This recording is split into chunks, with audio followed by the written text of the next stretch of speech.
Émission 904. Cette semaine, Sinners.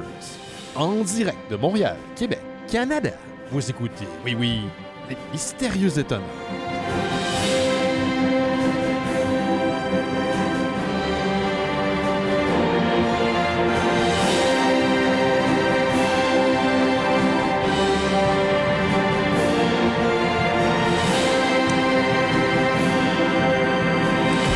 Bonjour à toutes et à tous, vous écoutez Les Mystérieux Étonnants, une émission en balado-diffusion consacrée aux BD et à l'ensemble de la culture populaire.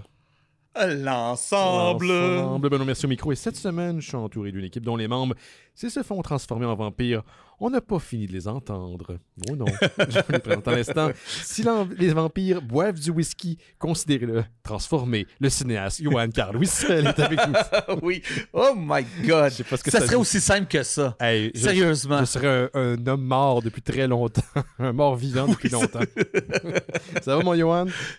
Oui, ça va très bien. Ça dépend des fins de soirée ou whisky. On est des fois des morts vivants. Oui, des fois, on est un petit peu mort vivant. Pourquoi que ça fait un bout pour moi que j'en ai bu une bonne, là, tu sais, environ une bonne cuite, là.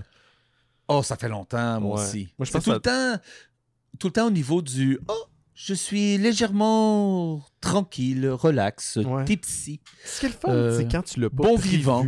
Quand tu l'as pas prévu puis tu te retrouves dedans, c'est ça qui est le fun. Ouais. Hey, on est alcoolique à parler des affaires de même. Ouais. Oui, c'est pas... très alcoolique. Très alcoolo. Faites pas ça, les prendre jeunes. une petite gorgée de vin. Johan est à distance cette semaine parce qu'on parlait de problèmes de vieux monsieur juste avant le début de l'émission, mais il s'est fait mal. Oui. Fait qu'on fait ça à distance pour l'accommoder. En ce pré... Nerf sciatique! Yeah! Cette journée pré-fête du Canada. La semaine passée, c'était fête du Québec. Fait qu'on a parlé d'un truc super Québec. On a parlé de Captain America Brave New World. Puis aujourd'hui, pour célébrer le Canada, on parle de Sinners, un film qui se passe dans les années 30 aux États-Unis. Hey, on va avoir du fun. Oui. On va avoir du fun. Oui. Très Canada. Nos rocheuses, Benoît. Nos rocheuses, c'est ça le Canada. Nos rocheuses. C'est aussi ça le Canada. C'est aussi ça le Canada. Les rocheuses. Yes. Mais en même temps, tu sais, on va parler d'un film autour du bootlegging un peu. Légèrement, c'est pas le gros point du film. Mais le bootlegging était fait grâce au Canada. Et surtout grâce au Québec. Beaucoup de l'alcool clandestine venait d'ici. Ouais. Une des plus... c'était une femme montréalaise qui était une des tops de la mafia locale qui amenait l'alcool entre... d'ici à la frontière américaine pour que les gens puissent continuer à faire la fête. Moi, j'ai appris que durant la période de la guerre civile aux États-Unis, pas celle dans laquelle nous allons, mais celle dans laquelle nous sommes sortis. Celle qui a déjà eu lieu. Celle qui a déjà eu lieu. Il y avait beaucoup d'espions de la Confédération qui se tenaient à Montréal. C'était un point de rencontre et d'organisation. Oui. Tu vois, Montréal, it's happening. It's happening. C'est une place cool. Ouais, je pense que Swartz était déjà là, d'ailleurs, dans le temps. Bon, ben écoute, mine de rien, j'ai oublié de... C'est drôle, habituellement, là, pour vous dire à quel point, et mea culpa, c'est de ma faute, je suis complètement déconnecté de cet univers-là. C'est le Comic-Con de Montréal, en fin de semaine. Et habituellement, on invite Cliff Caporelli, qui est le directeur de la programmation de l'organisation, pour venir nous parler de ce qui va se passer durant les 3 jours. Puis, ça m'est carrément sorti de la tête. Donc, c'est de ma faute. C'est pas de la faute de Cliff qui a décidé de ne pas venir cette fois-ci. Puis, je suis pas mal sûr que quand j'y ai pensé tantôt à la maison, juste avant l'émission, je l'aurais appelé et il m'aurait dit « Oui, je me rends disponible, mais je pouvais pas faire ça. » À un moment donné, il faut aussi pas prendre avantage de la générosité des gens. Donc, mais on vous rappelle quand même les dates. C'est du 4 au 6 juillet prochain au Palais des Congrès ici à Montréal. Il y a plein d'invités, séries de conférences, invités tirés de la culture pop, donc du milieu du comic book, de la bande dessinée, du cinéma, de la télévision. Plein de conférences également, ça je l'ai mentionné. Donc c'est 4, 5, 6 juillet prochain au Palais des Congrès. Prochaine fois, je vais me reprendre Cliff, désolé si tu écoutes le show. Je sais que des fois Cliff nous écoute, mais j'ai pas du tout pensé. Ça te dit à quel point je suis rendu déconnecté de ça, là? Quel homme merveilleux, Cliff. Ah, c'est un gars généreux. Tellement gentil. Ouais, vraiment gentil. Très, très généreux. C'est un homme... Ouais. Oui, on dit vraiment. toujours. Donc, allez faire un tour. C'est bien le fun. Oui, allez faire un tour, c'est bien le fun, le Comic-Con. Je dis pas que parce que moi, j'y vais plus, que faut pas y aller. C'est juste... j'ai fait... On parlait justement de notre... On est vieux aussi. On est vieux. Là. Ouais. Là, puis il va faire chaud en fin de semaine. Ça fait que, rappelez-vous, Comic-Con veut dire beaucoup de gens. Donc, ça veut dire on se met du désolé, les amis. S'il vous plaît, mettez dans le swing. Sinon, Johan, j'ai une tradition que je vais pouvoir continuer. Pas celle d'inviter Cliff, mais celle de pouvoir écouter des messages vocaux de nos auditeurs parce qu'on en a reçu quelques-uns au cours de la dernière semaine. Merci beaucoup à tous ceux et celles qui ont envoyé des messages vocaux. Donc, on va y aller dans aucun ordre particulier. On va les écouter, puis des fois, il y a des questions pour nous autres. Fait, écoutez bien. Le premier message, c'est de Steve. Salut les mystérieux étonnants. Ici Sabre Green, prénom de Steve. Ça fait quelques années que je vous écoute. C'est la première fois que je vous laisse un message. Je voulais savoir quel artiste vous trouvez intéressant à aller voir, artiste dessinateur à part Jake, là, disons, que je vais tout le temps voir à chaque année que je fais signer Bonne Fête dans le livre que j'achète. Comment qu'il va être là? Je sais qu'il va y avoir 2 dessinateurs de Wolverine, donc c'est bon. Je collectionne les Wolverine depuis longtemps, donc je vais emmener mes bandes dessinées pour les faire signer. Mais les autres, j'ai pas tout à fait de vue. Là. Et les conférences aussi, s'il y en a. Les conférences qui seraient intéressantes à voir. J'en ai vu quelques-unes, là, mais je sais pas si vous allez y être aussi. Moi, je vais travailler, je suis technicien au 4e étage, là, donc je vais avoir une salle. Je vais essayer de pogner une conférence qui m'intéresse aussi. Donc, c'est sûr que ce serait le fun de vous rencontrer. Fait que continuez votre bon travail, j'adore vous écouter. Vous regardez des fois un petit peu en live, mais j'ai des enfants, fait que des fois, il faut que je change, je reviens, je pars, je reviens. Mais je vous écoute tout ça par la suite en audio pendant que je travaille. C'est fascinant, puis vous me faites lire plein de choses. Ou plutôt acheter plein de livres que je lis pas tout le temps.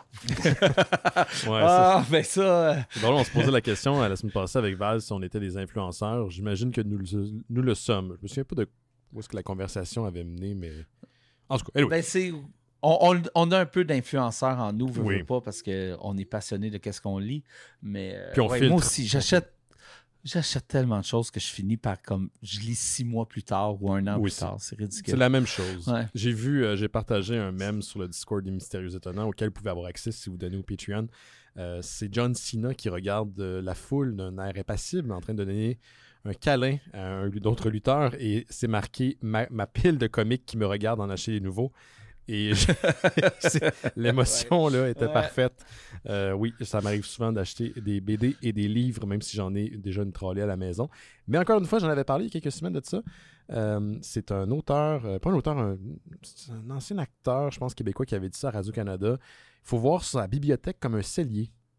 T'achètes ton livre ou ta BD, puis à un moment donné, t'es pas prêt pour. C'est pour une occasion spéciale, un moment où t'es plus dans le mood. Fait que arrêtez de vous culpabiliser par rapport à ça, puis lisez la dite BD ou le livre quand ça vous adonne. Puis c'est un peu la même chose pour les jeux vidéo, je pense. C'est la même chose. Oui. Faut laisser prise. Moi, c'est quelque chose que j'ai de la difficulté à faire, mais il faut apprendre, mais je suis le meilleur en meilleur, de laisser aller le FOMO. Oui. T'as le FOMO, toi? Le fear of missing out, énorme. Ah c'est gigantesque. Ouais, mais là, j'apprends. Tu gères bien, j'ai jamais remarqué ça. Ouais. OK. Et surtout en jeu vidéo, j'ai peur de manquer un hit ou quelque chose comme ça. Mais de jouer au jeu quand c'est le temps de jouer au jeu, parce qu'il y en a trop de toute façon. On est probablement, en plus cette année, on est probablement dans une des meilleures années en jeu vidéo de l'histoire des jeux vidéo.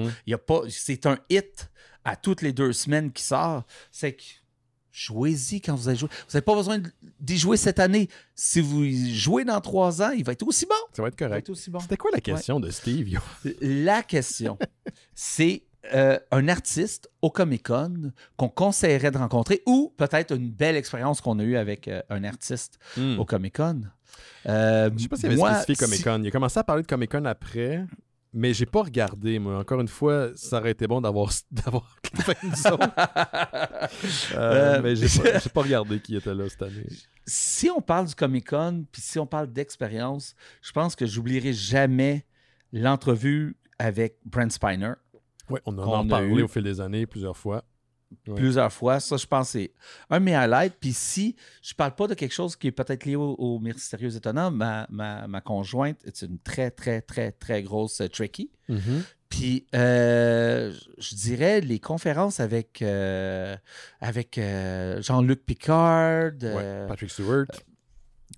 Jonathan Frank aussi qui fait Riker est toujours très intéressant à écouter. J'ai dit Jean-Luc Picard comme c'était son nom.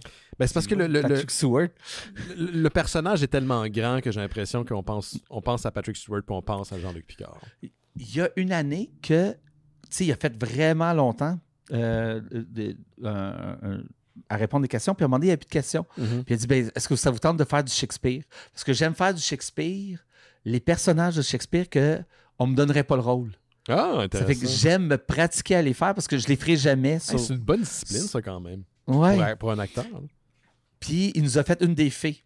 Ouais. Dans le Dream of Summer, something de Shakespeare. Puis, oui, exactement.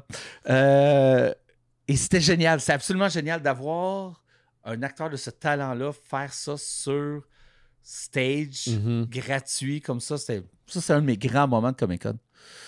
Pour répondre à ta question, Steve, moi, je me souviens qu'il y a quelques années, on avait interviewé Mike Mignola.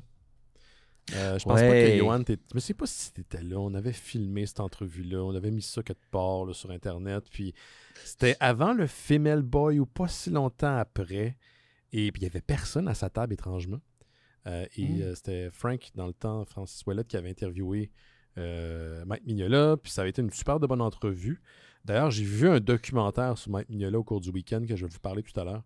Pour les gens qui ne le connaissent pas, c'est l'auteur, le créateur de Hellboy, une des séries indépendantes les plus populaires de tous les temps en comic book.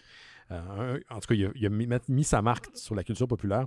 Puis c'est une bonne entrevue, il s'était livré. Frank connaissait évidemment son sujet, c'est un grand amateur de BD, donc puis il connaît tout sur le bout de ses doigts. Ça, c'était une belle rencontre avec un auteur de BD. Mais sinon, j'ai pas d'auteur particulier qui vient en tête comme ça, là. Ils sont tous gentils. C'est rare que tu tombes sur quelqu'un. Tu sais, je me rappelle que Chris Claremont était très poli, très gentil. Aigri, mais par aigri. Contre. Très aigri. Aigri. Il trouvait ça triste, l'état de la bande dessinée à ce moment-là, puis tout ça. Puis... C'est-tu la fois qu'on avait fait un mini Comic-Con avant les gros Comic-Con, puis j'avais par accident échappé une affiche sans le savoir sur le clavier du laptop du dude à côté. Puis ça l'avait pété. Ah oui, ça se peut. Ah, je m'en souvenais pas. Tu viens de me faire souvenir de quelque chose. C'est vieux, là. Ça fait très longtemps. Puis là, tu m'as regardé. Je t'ai dit, qu'est-ce qu'il y a? Puis tu as fait, non, rien. Puis je suis comme, mais qu'est-ce qu'il y a? Tu me dis, plus tard. Je suis comme, OK. Puis c'est plus tard. Puis tu me dis. Quand t'as échappé l'affaire, ça a cassé le clavier. Ouais, c'est ça, du gars à côté. Puis c'était un petit Comic-Con, mais c'était le fun. On avait rencontré Chris Claremont, qui est un auteur dont Simon parle souvent, parce que ça a été un des auteurs qui a écrit une bonne partie du canon des X-Men dans les années fin 70, 80, 90. T'sais, il revient tout le temps anyway aux X-Men. Là. Donc, oui, je me souviens qu'il était aigri, mais généreux. Ça, j'aime ça. Mais je vous dirais aussi, auditrices et auditeurs des Mystérieux Étonnants, sachez comment approcher les gens. Puis c'est pas de pas se montrer gêné ou nerveux. Ça, c'est une chose. Prenez pas pour acquis, par contre, qu'ils veulent prendre une photo ou que leur stock est offert gratuitement. T'sais, tantôt, Steve parlait de faire signer des BD. Je dis pas que Steve pense ça, là, mais certains des gens, des fois, approchent les auteurs ou les créateurs en pensant que c'est juste une signature. Oui, mais cette signature-là risque d'être revendue éventuellement sur les médias sociaux. Donc, pour pas se faire avoir, c'est normal qu'il y ait un prix d'entrée. Ça fait partie de la game. T'sais. C'est la raison pourquoi c'est si cher. C'est parce qu'après, anyway, ça va être vendu au double, voire peut-être le triple sur les médias sociaux. Sur Internet. Donc, mais bon, il y a une manière d'approcher les gens, puis d'être, montrer son enthousiasme, c'est correct, mais pas péter la bulle. Il y a des gens qui aiment ça, pas se faire approcher, pas se faire toucher. Toujours demander aussi avant. Puis je pense que c'est... Le consentement dans tout dans la vie, c'est important. Absolument. Puis, soyez pas trop intense, soyez chill, prenez un grand respire avant de les rencontrer. Ils sont souvent, les chances sont qu'ils sont aussi très contents que vous les rencontriez. Moi, j'ai pas... Sauf si t'es William Shatner, que j'ai vu. Mais pendant les conférences de presse, il est super généreux. Quand il fait son show sur stage, super généreux, drôle, le fun, tout ça. Quand il y a les sessions de photos, j'ai jamais vu une photo de William Shatner où c'est qu'il avait l'air d'être content d'être là. Il est tout assis sur sa chaise, puis il y a la personne debout à côté de lui, puis il a l'air écœuré. Qu'est-ce qui me fait capoter par rapport à ça? C'est que ces gens-là, dans ces séances-là, et c'est pas une critique, tant mieux s'ils ont la valeur marchande pour attirer ce capital. Ils font probablement plus que toi puis moi dans une année complète.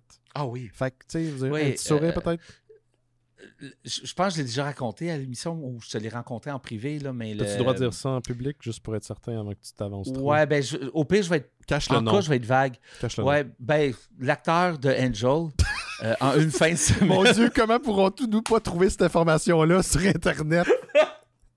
Mais l'acteur de Angel, en une fin de semaine, fait le salaire de quelqu'un qui fait beaucoup d'argent par année en une fin de semaine. Ouais, c'est fou. Mais c'est comme ça qu'ils gagnent leur vie. Ben oui, puis c'est correct, c'est normal. Ils gagnent très bien leur vie. Puis il a mieux. donné 7 ans de sa vie à un TV show. Ouais. Ça fait... C'est ça. Marie, ta femme est fan de Buffy, right? Ah, énorme. C'est elle qui m'a fait découvrir Buffy. Fait que là, il y a le Puis moi, je suis devenu un méga fan à cause d'elle. La suite s'en vient, dude. J'ai je suis vraiment hâte. Je suis très excité. T'as aucune idée. T'as aucune idée comment j'ai hâte. J'ai tellement hâte. J'ai tellement hâte. Ouais, ça va Puis là, tu sais, je me fais plein de scénarios dans la tête. Puis je réfléchissais, là. Tu sais, je pense qu'elle doit, tu sais, devenir le nouveau mentor, Buffy, de la nouvelle. Mais je pense qu'il ne faut pas prendre pour acquis qu'elle va survivre la série ou même les premières saisons. Moi, je pense que ça peut être super intéressant qu'elle meure puis qu'on a un gros Big Bad, puis que là, on court après ça. Puis de toute façon, on le sait, dans Buffy, tu peux la faire revenir. Oui, il n'y a rien qui est Il y a plein de choses. Mais... on n'a pas, je pense pas qu'on sait si Willow revient. Hein? On ne sait pas si le reste de la distribution revient pour l'instant. Elle a dit récemment, Sarah Michelle Gellar, puis là, citez-moi pas, mais j'ai entendu entre les branches qu'il n'y avait aucun personnage mort qui allait le rester. Dans le sens, je pense qu'ils peuvent ramener n'importe qui. Puis c'est bien correct. C'est ça. Ils l'ont fait par le passé aussi dans la série régulière. Il n'y avait rien de sacré. Il n'y a personne qu'on ne pouvait ne pas tuer non plus. Il y a des personnages qui sont morts et qui ne sont jamais revenus. La première Love Interest de Giles, là, dans le temps, là, qui était la prof d'informatique, là, qui est décédé d'une manière très soudaine puis qui n'avait pas été annoncé du tout. C'était un choc, puis c'est de la Christie de bonne TV, parce que c'était du team drama, mais le côté drama, de temps en temps, il était très, très, très, très dark. La saison 6, man, avec Willow, puis sa Tara, puis je ne veux pas spoiler pour les gens qui ne l'ont pas vu, mais il faut dire que ça fait 25 ans que c'est sorti. Là. Oui, un moment donné. Là, mais c'était des Christie de bons épisodes, mais qui pouvaient être très, très sombres. La 6 était hard en particulier. Moi, je vais toujours me rappeler un des plus gros reveals de la série. Puis là, je vais regarder ça flou, là, en cas qu'en 25 ans, vous ne l'avez pas écouté. Mais un des plus gros reveals est dans un épisode où c'est que un des plus gros plot points que je trouve de développement de personnage a été révélé dans un épisode qui est sensiblement une comédie musicale. Cet épisode-là est tout chanté. Oui, je sais de quoi tu Puis parles. un des plus gros plot points intenses, complexes pour tous les personnages est révélé dans ce à ce moment-là. Ouais. Et j'ai trouvé... Encore aujourd'hui, je trouve que c'est absolument du génie. C'était malade. D'avoir le guts de faire ça, puis tout. Tu sais que l'inspiration... tu sais, à un moment donné, on veut faire un live où on commence à chanter pour aucune raison. Puis je sais qu'à part peut-être Jake, on a... Puis Simon joue de la guitare, là. Personne n'a de capacité musicale dans le show. Mais ça vient de cet épisode-là. One More with Feeling, qui était le nom de l'épisode en question. Ça serait incroyable. Ça serait très cool. Le problème de ça, c'est que toi, tu chantes bien. Je sais que tu me crois pas quand je te le dis. J'ai jamais chanté de ma vie. Sur le Discord, c'est pas vrai, sur le Discord, un petit peu pompette, t'as chanté plusieurs fois et t'as une très belle voix. Non, mais t'as une très belle voix, puis elle est juste. J'entends tellement pas comme ça ma voix en plus. Ah, ben, c'est parce que tu t'entends pas bien, parce que tu chantes juste. Moi, je fausse comme un chat qui se fait réveiller sur un radiateur de char puis que le char il part. C'est horrible. Là, belle image. Affaire. Une bonne image. Ouais. Fait que là, on est parti de la question de Steve. Merci de Steve pour ta question. J'espère que quelque part dans tout ça, on a répondu à ta question. J'espère que Steve, tu as des éléments de réponse quelque part pour toi là-dedans. Fait que tu prends ce que tu veux, tu laisses de côté ce que tu veux pas. Voilà, on va continuer avec Anthony Lamontagne. Bonjour à tous les mystérieux étonnants. Ici Anthony. Étant un grand adepte de la magnifique religion Tubi depuis 2022, je me posais cette question-là depuis quelques mois. Est-ce que le cinéma québécois aurait un intérêt à ce que plusieurs de ces films se ramassent sur cette plateforme-là? Donc, sachant que Tubi là, a un énorme catalogue international, dont plusieurs films français, je me suis posé cette question-là si on aurait un avantage d'être sur cette plateforme. Donc, ça serait pour avoir votre avis là-dessus. Sur ce, je vous souhaite bonne soirée. Moi, je vais être à Place Belle, aller voir Baby Metal. Au revoir. Ouh, Baby Metal. C'est quoi Baby Metal? Baby Metal, c'est cool. C'est un genre de band de J-pop metal. Donc, tu as des chanteuses qui dansent, qui chantent à la J-pop, mais tu as du gros death metal. En même temps, c'est vraiment hot. Je viens de replacer Anthony. C'est vraiment hot, Anthony, Baby Metal. Anthony, ça fait un bout, mais il était là souvent dans les soirées de lutte jadis. C'est lui qui tripe sur la K-pop. Oui. C'est un des auditeurs trips à la K-pop. C'est pour ça que j'ai fait le lien. Son nom, sa voix me disait quelque chose. Je me suis dit, oui, est-ce que je l'ai entendu, ce gars-là? Mais il était un des membres du... Ben, il doit être encore, j'imagine. Je te conseille vraiment, après l'émission, d'aller voir sur YouTube, voir Baby Metal. La musique est vraiment le fun. Okay. C'est parti... Malheureusement, le créateur du band, c'était un guitariste de métal qui a parti le band et malheureusement mort il y a quelques années. Oh. Okay. Mais le band a continué. Un accident bête, là, comme tomber en bas des escaliers ou quelque chose comme ça dans une randonnée ou quelque chose de vraiment, tu sais, anodin. Puis que... Hey, je suis allé Mais qu'est-ce qu'il apportait au groupe était super intéressant. Là, des chansons comme Chocolate puis tout ça, ça rentre au cash. Tu connais ça? Tout en étant le fun. Ouais. J'aime beaucoup. J'en écoute de temps en temps. C'était quoi, j'aime mon métal weird. Plus je vieillis, plus j'aime mon métal weird. C'est que, tu sais, je vais aimer On the Dinosaur. C'est vraiment bon. Necrogoblicon, je suis un méga fan. Je sais pas c'est quoi, mais le nom me fascine. Ouais, ben les premiers vidéoclips de Necrogoblicon ont été réalisés par... celui qui faisait le normal guy rap, là. Boy, man, je connais fuck all. John Lajoie. Ah John oui, Lajoie, qui est un Montréalais ouais. qui vit maintenant à LA depuis plusieurs années. Oui, je l'ai croisé une fois. C'est lui qui a réalisé leur premier vidéoclip, puis il les a bien réalisés, là, c'est hot. Là. Tu te souviens-tu de la question d'Anthony? Ça fait 2 fois que je joue plus les questions. Je suis parti sur Bébé Metal. Tu penses qu'on réécoute la question? Attends, non. La question, c'était... non, c'est ça, je suis parti sur Bébé Metal, puis là, je vais... on va la réécouter. Excusez à la maison, là, mais bon. Bonjour à tous les mystérieux étonnants. Ici Anthony. Étant un grand adepte de la magnifique religion Tubi depuis 2020. Oui. Est-ce qu'on pense... Tubi, OK. Est-ce qu'on pense que les films québécois devraient se retrouver sur Tubi? J'ai pas de réponse pour ça. Je dirais juste que l'idéal, ce serait que ce soit une plateforme québécoise. Dans le meilleur des cas. C'est le distributeur. Ouais. C'est le distributeur, c'est souvent pas... C'est pas le réalisateur. Mm-hmm. Une fois que ton film est fini, tu perds le contrôle. C'est le distributeur qui contrôle ton film. C'est comme si tout à coup, ton film, c'était ton bébé, mais là, c'est un adulte, puis il vit sa vie, puis t'as plus de contrôle dessus. Là. Moi, je trouve que oui. C'est parce que c'est une belle plateforme pour faire découvrir les films. Ouais. Je sais que Turbo Kid et Summer of 84 sont sur Tubi, mais ça se peut que ce soit juste aux États-unis. Peut-être que c'est pas au Canada. Il n'est pas dans le truc canadien. Mais est-ce que j'ai le droit de dire ça? Donc, si tu changes ton VPN... Oui, si tu changes ton VPN, tu peux l'écouter. Oui. Là, à un moment donné, tu sais, moi, je veux que le monde voit mes films. Ouais. C'est que, puis je ne ferai pas plus d'argent. C'est que, parce que la comptabilité créative, c'est que moi, non, mais c'est vrai. Ouais. C'est avec moi, je veux que, rendu à ce point-là, je veux que le monde voit les films plus qu'autre chose. C'est que, oui, prenez un VPN puis allez regarder sur Tubi. Ça fait un view anyway. C'est pas comme si c'était illégal. Oui, c'est ça. Ouais. Exactement, comme sur Crave, si vous écoutez We Are Zombies. Et voilà. 1 ou 2 fois dans la semaine. Hey, à date, j'ai réussi à le plugger à peu près à toutes les fois. Écoutez-le en background sur votre deuxième ordi pour que ça fasse une écoute sur la plateforme pour Yoann. Parce que ça compte. Ça aide pour les prochains projets. Ça aide pour vrai. Ouais. Puis là, vous travaillez sur d'autres projets, là, juste pour le dire, là, parce qu'on n'arrête pas de me demander. Vous travaillez sur d'autres choses. Là. Oui, on travaille sur d'autres choses. J'ai découvert de quoi sur Tubi récemment, moi. Puis c'est par hasard, l'algorithme me connaît très bien. Tu sais, il y a eu le Pee Wee Herman Show, qui était un show pour enfants, mais psychédélique pour les adultes en même temps. Puis il y a un équivalent pour Weird Al. Tu sais, Weird Al Yankovic qui faisait des parodies de chansons, qui a eu un film qui s'appelle UHF. Il y a un film qui s'appelle, une série télé qui s'appelle The Weird Al Show. C'est disponible sur le Tubi. C'est un show pour enfants, mais c'est pour adultes en même temps. Et c'est toute, l'entièreté est là. C'est vraiment psychotronique, puis j'aime ça. C'est la bonne zone, là. En fin de soirée, un samedi... La journée d'encore, whatever, tu te pars ça, ton cerveau est à off, mais t'es juste dans le bon mood onirique, fatigué, à moitié endormi, la moitié le pied dans le rêve pour apprécier cette série-là. Mais tu sens beaucoup l'influence de Pee Wee Herman, mais c'est pas grave, c'est Weird Al, le personnage principal. C'est vraiment très cool. Allez taper ça sur Tubi. Une belle petite découverte que j'ai faite au cours du week-end. Ah, c'est fascinant, ça. Yes. OK, je suis in. Prochain. Sais-tu qu'est-ce que, avec les enfants, nous, on écoute sur Tubi, on est en train de rattraper les vieux docteurs. Là, les enfants, ils ne parlent pas encore... Oui, oui, c'est plus clair. Je t'ai parlé comme... Ouais. Mais je te connais, mais c'est pas tout le monde. Oui, c'est ça. The Doctor. Tu veux dire le gars dans Voyager?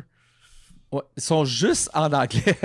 Ils sont juste en anglais, mais on le traduit pour les garçons puis tout ça. Puis je te dirais, quand c'est rendu à Baker, là, on a vraiment le feeling des Doctor Who modernes puis tout ça. C'est vraiment bon.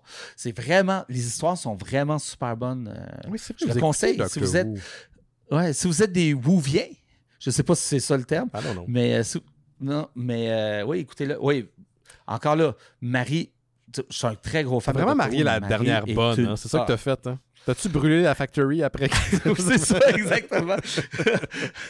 Elle est une fanatique de Doctor Who. Comme une fanatique. Alors, on a finalement un message de notre ami, je dis ami parce que c'est vraiment un ami dans la vraie vie, puis il descend d'ailleurs au début du mois d'août prochain. C'est notre ami français, notre auditeur français qu'on connaît depuis maintenant c'est plus qu'une dizaine d'années en fait. Là, je pense que ça va faire presque 15 ans. Laurent Billot qui nous a laissé un message vocal. Je dis finalement parce que dans les dernières semaines, il a essayé de nous en laisser, mais pour une raison X, probablement le facteur français. Je fais juste une petite pointe pour vous provoquer. Là. Il n'arrivait pas à enregistrer complètement ces messages, mais là, il a réussi. Fait qu'on a un message complet ici. Salut les mystérieux, c'est Laurent à l'appareil, le français qui n'arrive pas à enregistrer des speak pipes parce que c'est vraiment de la merde. C'est pas grave, je suis un français et j'ai le droit de rager un petit peu et de chialer. C'est pas grave. Bon, juste pour vous faire un coucou, et j'ai loupé la 900e, évidemment, j'ai un petit peu de retard à l'allumage, on va dire ça comme ça. C'est pas grave, c'est dommage. Bon, en tout cas, on vous aime, on vous embrasse et je pense fort à vous. Moi, je voulais juste poser une question, parce que je crois que le prochain épisode, Yoann est là. Je sais qu'Yoann est un fan de Superman, évidemment. En fait, je voulais connaître un petit peu votre engouement pour le film qui arrive. Qu'est-ce que vous en dites de ce film? Est-ce que moi je suis hypé à fond, évidemment. J'attends évidemment la performance de Jonathan Fillon sur Guy Gardner, évidemment. Je suis hypé à fond. Maintenant, voilà. Est-ce que vous comment vous le ressentez, etc. Et oui, je suis un peu essoufflé parce que comme un tout bon cinquantenaire, je fais du sport actuellement et que la journée a été longue. Voilà. Voilà. Je vous embrasse, je vous dis à bientôt. Bye bye. Salut Laurent. On va essayer d'avoir Laurent qui va être de passage à Montréal. C'est comme une tradition. Ben oui. Veux-tu y aller, toi? Vas-y. Toi, il faisait une blague, mais c'est parce que t'aimes pas particulièrement Superman. Non, je suis pas le plus gros fan de Superman. J'ai espoir. J'ai espoir que c'est bon. On dirait que James Gunn a l'air... je pense être un peu plus sérieux que les derniers Guardians. Je crois que le dernier Guardian est particulièrement émouvant. Là. Oui, il devient émouvant, mais il y a quand même un petit peu de cabotinage. Il sait très bien jouer cette ligne-là. Oui, les deux. Oui, il est capable de rester sur la ligne puis pas déborder d'un côté ou de l'autre. Je serais curieux de lire un de ses scripts, par contre. Excuse-moi, je fais un aparté, mais j'aimerais ça voir si on le feel dans le script ou pas. Moi, j'avais lu le script de Belko Experiment, un genre d'expérience. Pas lui qui l'a réalisé, parce qu'il était rendu maintenant chez Marvel. Marvel ne voulait pas qu'il fasse un film d'horreur, donc c'est quelqu'un d'autre qui l'a réalisé. Mais j'ai lu le script, puis le script était fantastique. Là. Il écrit vraiment. Est-ce qu'il y avait des notes pour indiquer le ton ou on le sentait dans l'écriture? Non. Okay. Tu le sens dans l'écriture. Okay. Tu le sais tout de suite. Tu sais tout de suite. Okay. Il fait juste raconter son histoire, tout ça. Il parle pas de ton, rien. Ce qui théoriquement, c'est comme ça que le scénario devrait être en passant. Il n'y a pas ce genre d'indication-là dans un scénario. C'est la job du réal de le faire. C'est ça, exactement. Tu n'es pas supposé de le faire. Non. Puis, il est très, très fort en structure. Comme très, très fort en structure. C'était vraiment bon. Le script, j'ai même pas vu le film, Belko Experiment encore, mais le script était fantastique. Donc, mais la question... J'ai hâte. J'ai espoir. Je serais menteur de dire que j'ai pas hâte, parce que le film a l'air fantastique. Le film a l'air d'avoir du cœur. Ouais, je pense que ça va être le fun. T'sais, là, j'essaie d'éviter le plus de choses possible. Oui, il y a beaucoup de trailers qui sont sortis dans les dernières semaines. Là. Oui. Puis, donc, j'essaie d'éviter, mais là, j'ai vu un gif où c'est que son chien, comment il s'appelle encore? Cosmo? Crypto. Crypto mord la botte de Superman, puis il tire dessus. C'est que je trouvais ça très, très cute. Je pense que Crypto sera pas le chien de Superman, par exemple. La façon qu'il agit, je pense que ce sera pas le chien de Superman. Je pense que ça va être... parce qu'il a l'air un peu annoyed. Je pense que ça va être le chien de sa cousine. Mais c'est ma théorie, mais c'est basé sur absolument rien. Là, puis c'est un gif que j'ai vu. Les autres choses que j'ai vues, il a l'air très, très, très présent. Donc, je sais pas à quel point ta théorie tient de la route. Mais Ah, OK, ça se peut. À la manière de Yoann, je suis très très intrigué. Ça fait longtemps que je veux que DC fonctionne au cinéma. Il y a eu quelques succès ici-là, mais rien de consistant. Puis, étant un fan de ce que James Gunn a fait, particulièrement chez Marvel, je trouve que ces 3 Guardians sont excellents, particulièrement le premier et le deuxième. Il y a ce mélange de cabotinage et de cœur que j'aime bien, qui est très campé sur la BD, sur le comic book, mais aussi qui est actualisé pour l'écran, pour le grand public. Puis c'est un mélange un peu des deux où on fait hommage à ce qui est la source, le matériel, donc le comics, puis aussi, on l'adapte. Il y a une intelligence là-dedans dans l'adaptation de Gunn. Je peux pas dire que Superman le sera parce que je l'ai pas encore vu, mais j'ai bon espoir parce qu'il le fait à répétition. Donc, sachant que non seulement c'est lui qui le réalise, mais que c'est le premier film d'un nouvel univers qui sera aussi sous sa gouverne, je suis emballé parce qu'une des choses qu'il a dit récemment, puis là, on va voir dans le futur, mais il trouve que Marvel a peut-être multiplié les titres au point où est-ce qu'ils en ont perdu certaines qualités. Et ça, je suis d'accord. Même si moi, la Marvel fatigue, je ne l'ai pas autant que tout le monde, c'est vrai que je pense que c'est diffus. Ça, c'est un petit peu éparpillé au fil des années. C'est trop, c'est juste trop. En espérant que ce que Gunn va être capable de faire pour un peu serrer tout ça, garder ça un peu en ligne. Donc, je suis bien intrigué de ce que... C'est con, là, c'est pas mon... Moi, j'ai pas les absolus Geek Canal, je les ai pas. J'ai des préférences, mais tu vois, moi, le logo, j'ai une préférence pour le logo classique. Là, on a le logo de Kingdom Come, donc la BD de Mark Millar, pardon. C'est le truc qui m'agace, mais au-delà de ça, je suis bien oui, puis tu sais, c'est le genre de truc que tu dis, j'aurais préféré ça, mais que quand tu écoutes le film, ça te dérange pas du tout. C'est ça, ça mérite pas un pause d'un groupe de whatever. Là. Tu sortiras pas de la salle de cinéma en parlant que de ça. Ouais, en tout cas, c'était pas pire, là, mais le logo, ça sera jamais un point de conversation. Puis c'est comme une préférence logique. Ça va, man? On dirait que tu t'es levé en même temps. Ça. Oui. OK. On a un dernier message, Johan. On va passer au travers parce qu'après, on a des nouvelles de Danick. Salut les mystérieux, c'est Danick de Rouyn-Noranda. Au dernier épisode, vous aviez parlé de la saison 2 de Punisher, puis autour de la table, il y avait personne qui l'avait vu. Moi, de mon souvenir de l'époque, c'était vraiment bon. C'était une période où l'extrême droite, partout dans le monde, utilisait pas mal le symbole de Punisher. Puis, je me souviens que c'était quand même satisfaisant de voir que dans la saison 2, le vilain, c'est des fachos. Fait que c'était comme un gros... J'avais l'impression que c'était un gros fuck you à une partie de la fanbase qui avait rien compris du personnage. Donc, c'est ça, je vous le conseille fortement. Bonne journée. Merci. Merci, Danick. J'ai l'intention éventuellement de l'écouter, mais tu as raison d'ailleurs dans ton observation. Le créateur de Punisher a souvent dit que c'était un pied de nez à ce genre de frange-là réac qui ferait l'amour à leur fusil. Puis ça a été récupéré malheureusement par des gens très, très, très fâchés, on va dire. Merci. Merci pour la suggestion. Oui. Oui, tout à fait. Rien à rajouter. OK. On va continuer avec les nouvelles. Johan, tu veux-tu y aller ou tu veux que je continue? Oui, allons-y. Cette semaine, j'ai fait le test du jeu The Alters. Que tout de suite, d'entrée de jeu, je conseille fortement. J'ai trouvé ça... je ne l'ai pas fini, là. C'est un test, là. Commencé. Mais qu'est-ce que j'ai joué était absolument fantastique et je suis très curieux de savoir où que ça s'en va. Pour setter la table, le Escape Pod, votre escape pod s'écrase sur la planète, vous sortez, vous êtes sur une planète que vous ne connaissez pas, on est un petit peu perdu. On sait qu'il y a d'autres membres de l'équipage qui se sont écrasés, eux autres aussi, autour. Vous tentez de les trouver, très vite vous réalisez qu'ils sont tous morts. Et vous trouvez le véhicule qui a été laissé sur place. Un véhicule spatial? Pour se déplacer. Oui, comme le véhicule, pas spatial, mais le véhicule pour se déplacer sur la planète. Okay. Qui est laissé, mais vous êtes seul. Puis, votre expertise, c'est que vous êtes un millier, là, pour gatherer les ressources et tout ça. Qu'est-ce qui est intéressant, c'est qu'il y a cette genre de peur-là de se retrouver tout seul au début, mais vous êtes envoyé en mission sur cette planète-là pour retrouver un élément spécial. Et éventuellement, dans le jeu, on découvre que cet élément-là te permet d'accéder à ta timeline, ta vie. Donc, quand tu es un enfant jusqu'à adulte. Okay. Mais là, cet élément-là qui est nouvellement découvert par l'être humain, puis qui veulent essayer de le comprendre plus et tout ça, parce que c'est envoyé comme par une genre de compagnie. Là.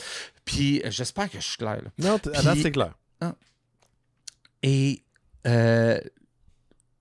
cet élément-là apparaît seulement sur des systèmes solaires aussi qui ont plus qu'un soleil. Okay. Donc, le système solaire, en ce moment, il y a 3 soleils qui tournent ensemble. Donc, il y a beaucoup plus de radiation sur la planète. Tu dois déplacer le véhicule est brisé. Il n'y a pas de façon de le faire. Et grâce à cette énergie-là, cet élément-là que tu es parti aller découvrir, tu peux créer des clones de toi-même, mais avec des vies alternatives. OK. C'est vraiment éclaté comme idée. C'est vraiment génial. C'est comme un genre de Survivor, c'est ça que j'essaie de cerner par contre. Oui, tu essaies de survivre sur la planète et d'aider la compagnie à comprendre l'élément et d'en collecter, tout en essayant de juste survivre sur la planète. Parce qu'après tant de jours, la radiation où que tu es va être trop forte et tu vas mourir. Donc, tu utilises cet élément-là pour créer un clone de toi. Et là, dans ta lignée, tu as besoin de quelqu'un qui est capable de réparer le vaisseau. Oh. Bon. Attends, Johan, c'est les joies du live. Donc, à ce moment-là, Johan, dans un travail... Je t'arrête 2 secondes. Il faut que tu recommences de genre à peu près une 10 secondes, ça a bugué lamentablement. On a tout perdu. Vas-y. À peu près une dizaine de secondes. Je reprends ça. Oui. OK. Donc, grâce à cet élément-là, tu peux utiliser tu peux aller modifier des éléments de ta vie pour créer ton clone. Là, tu as besoin de quelqu'un qui peut réparer le vaisseau pour que tu puisses se déplacer avant qu'il y ait une tempête solaire et que tout le monde soit grillé.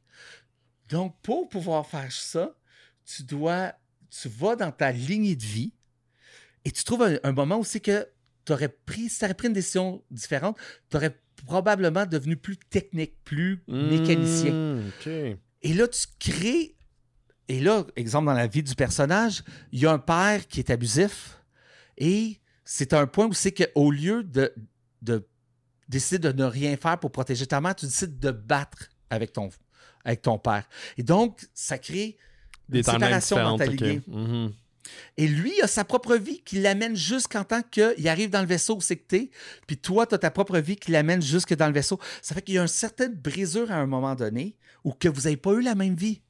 Et là, tu deals avec un clone parce que tu vas interagir en parlant avec lui. Mm-hmm. Tu deals avec un clone qui est toi, mais qui n'est pas toi non plus. Qui a une partie de ton expérience, il y a une partie de qui tu es, mais pas au complet. Wow. Ça fait que cette partie-là de ce clone-là, tu sais, comme le premier clone que j'ai créé, il est plus dur, il est plus... tu sais, il n'aime pas travailler en équipe et tout ça, parce qu'il n'a pas eu les mêmes expériences de vie, il n'a pas rencontré... Tu sais, dans la vie du personnage principal, il a rencontré une femme et tout ça. Lui, il a toujours été un peu plus seul. Mais c'est toi quand même. Ça fait qu'il y a plein d'éléments où c'est que vous vous rejoignez puis que vous vous comprenez. Puis il y a plein d'éléments que vous ne comprenez plus parce que vous avez pris un choix différent de vie. Et il y a le côté Survivor où c'est que tu prends des ressources, que tu dois réparer ton vaisseau, que tu dois faire toutes ces choses-là. Mais il y a un côté social où que tu dois dealer avec ton clone et éventuellement tes clones parce que tu vas avoir plein d'autres problèmes. Il va falloir que tu crées plein d'autres clones, plein d'autres versions de toi-même qui ont une partie de toi, mais pas toi au complet. Et il y a tout cet aspect-là social que tout le monde doit s'entendre avec soi-même, mais littéralement s'entendre avec soi-même. Il y a un concept, je trouve le concept absolument génial, absolument éclaté. Puis c'est comme de la grosse science-fiction. La grosse sci-fi, là. Je trippe très, très fort. Juste pour le concept, je conseille énormément. Okay. Et le jeu lui-même est très, très le fun. Quand on sort dehors, il faut que tu gères le taux de radiation par le temps d'exploration, puis tout ça. Tu ne veux pas toujours sortir les mêmes clones. La prise en main est comment? Est-ce que ça prend du temps à te comprendre? Ou Non, c'est assez simple. Le tutoriel est très simple, puis il tient juste parfaitement à la main. Il ne te fait jamais sentir comme tu es un idiot, mais il t'explique tout facilement. Puis le gameplay est très solide. Et là, il y a tout l'aspect aussi de la compagnie, qu'on ne sait pas vraiment sais, veux pas, là, on a tous vu Alien, on a tous vu Robocop. Tu sais, on sait que la compagnie, est-tu shifty? Est-ce qu'on est pris dans une expérience? On sait pas. Okay, il est sur Game Pass en ce moment, non? Oui, il est sur Game Pass. Je le conseille énormément. C'est vraiment, l'idée est géniale. Cool. L'idée est fantastique. Puis, tu sais, faut vraiment, tu vas avoir une interaction avec ton clone. Tu as un choix de dialogue. Tu dois choisir qu'est-ce que tu vas lui dire. Puis, il faut que tu réfléchis. OK, lui, il n'a pas la même vie que moi.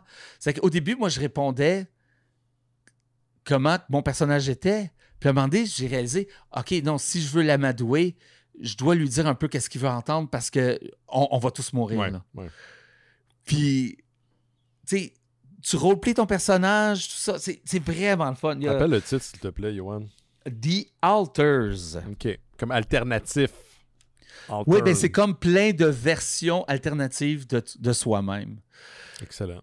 Ça a l'air très cool. Je viens de voir le visuel. Les graphiques sont absolument superbes. Il y a eu une petite controverse inutile où c'est qu'ils ont laissé un texte dans le background qu'ils ont généré avec de l'AI. Puis le développeur disait, mais c'est parce qu'on testait du texte, testait des choses comme ça, on n'était pas sûr qu'est-ce qu'on voulait écrire. Parce qu'ils ont laissé le prompt. C'est une toute petite équipe. C'est comme c'est une erreur. Mais les dialogues, tout ça, c'est écrit par des humains. Les graphiques sont faits par les humains. C'est normal. Ils ont utilisé du AI pour l'exploration, puis il n'y a pas un studio qui le fait pas en ce moment. C'est que c'est pas une vraie controverse. C'est à oublier. Okay. Mais le jeu est absolument incroyable. Moi, je le conseille énormément. Génial, j'irai voir ça. Ça a l'air bien. Je cherche mon prochain jeu en ce moment, puis je sais pas si c'est un jeu que vous avez apprécié à la maison. Moi, j'ai essayé de jouer The Outer Worlds, parce que le 200 ça n'a pas collé. Pour l'instant, ça colle pas. On a des amis communs sur le Discord qui m'ont dit laisse-y sa chance. Après peut-être une dizaine d'heures, le jeu prend vraiment sa direction, puis pour l'instant, ça marche pas. Je trouve que le jeu est stérile, au contraire. Mais j'essaye, mais c'est juste que ça se passe très, très, très lentement. Puis j'ai besoin de... Mais j'ai acheté Robocop qui est en ce moment, ou qui était en rabais sur Game Pass pour 6$. 6$. Moi aussi, je l'ai acheté. C'est ridicule que je le pogne pas. Moi aussi, je l'ai acheté. Ouais, j'ai eu le faux mot là-dessus. Oui, c'est ça. Ben, à 6$, on s'entend que... Tu peux pas te tromper, là. Puis en plus, c'est le prix d'un café. Là. C'est ça. Ben, c'est qu'il y avait 2 fins de semaine de ça. Quelqu'un sur le Discord avait dit « Hey, regardez, le jeu il est en rabais. » Puis j'étais arrivé trop tard. Il était au même prix. Il était genre 80% de rabais. Il était à 6$ encore une fois. Je l'ai manqué. Puis là, quelqu'un d'autre a lancé l'alerte durant le week-end. Fait que j'étais allé la chercher. J'allais chercher. Puis c'est Peter Weller, je pense, qui fait la voix de Robocop. Comme il jouait le rôle dans le temps. Fait que je suis comme, regarde, go for it. Hey, petite nouvelle concernant... Mais je te conseillerais, joue à The Alter parce que t'aimes la sci-fi. Puis je pense que ça va coller avec toi. C'est sûr. Si c'est trop compliqué, je vais pas embarquer, man. À date, ça l'est pas trop. Ouais. À date, ça l'est vraiment pas trop. Tu sais, il faut que tu crées des nouveaux outils, des choses comme ça pour survivre. Mais tout est super simple. Puis si jamais tu as besoin d'aide, ben, je suis pas loin. Ouais, bon. On va avancer parce qu'on est déjà à 46 minutes, puis on a toutes les nouvelles à faire, plus le show, le sujet principal à la fin.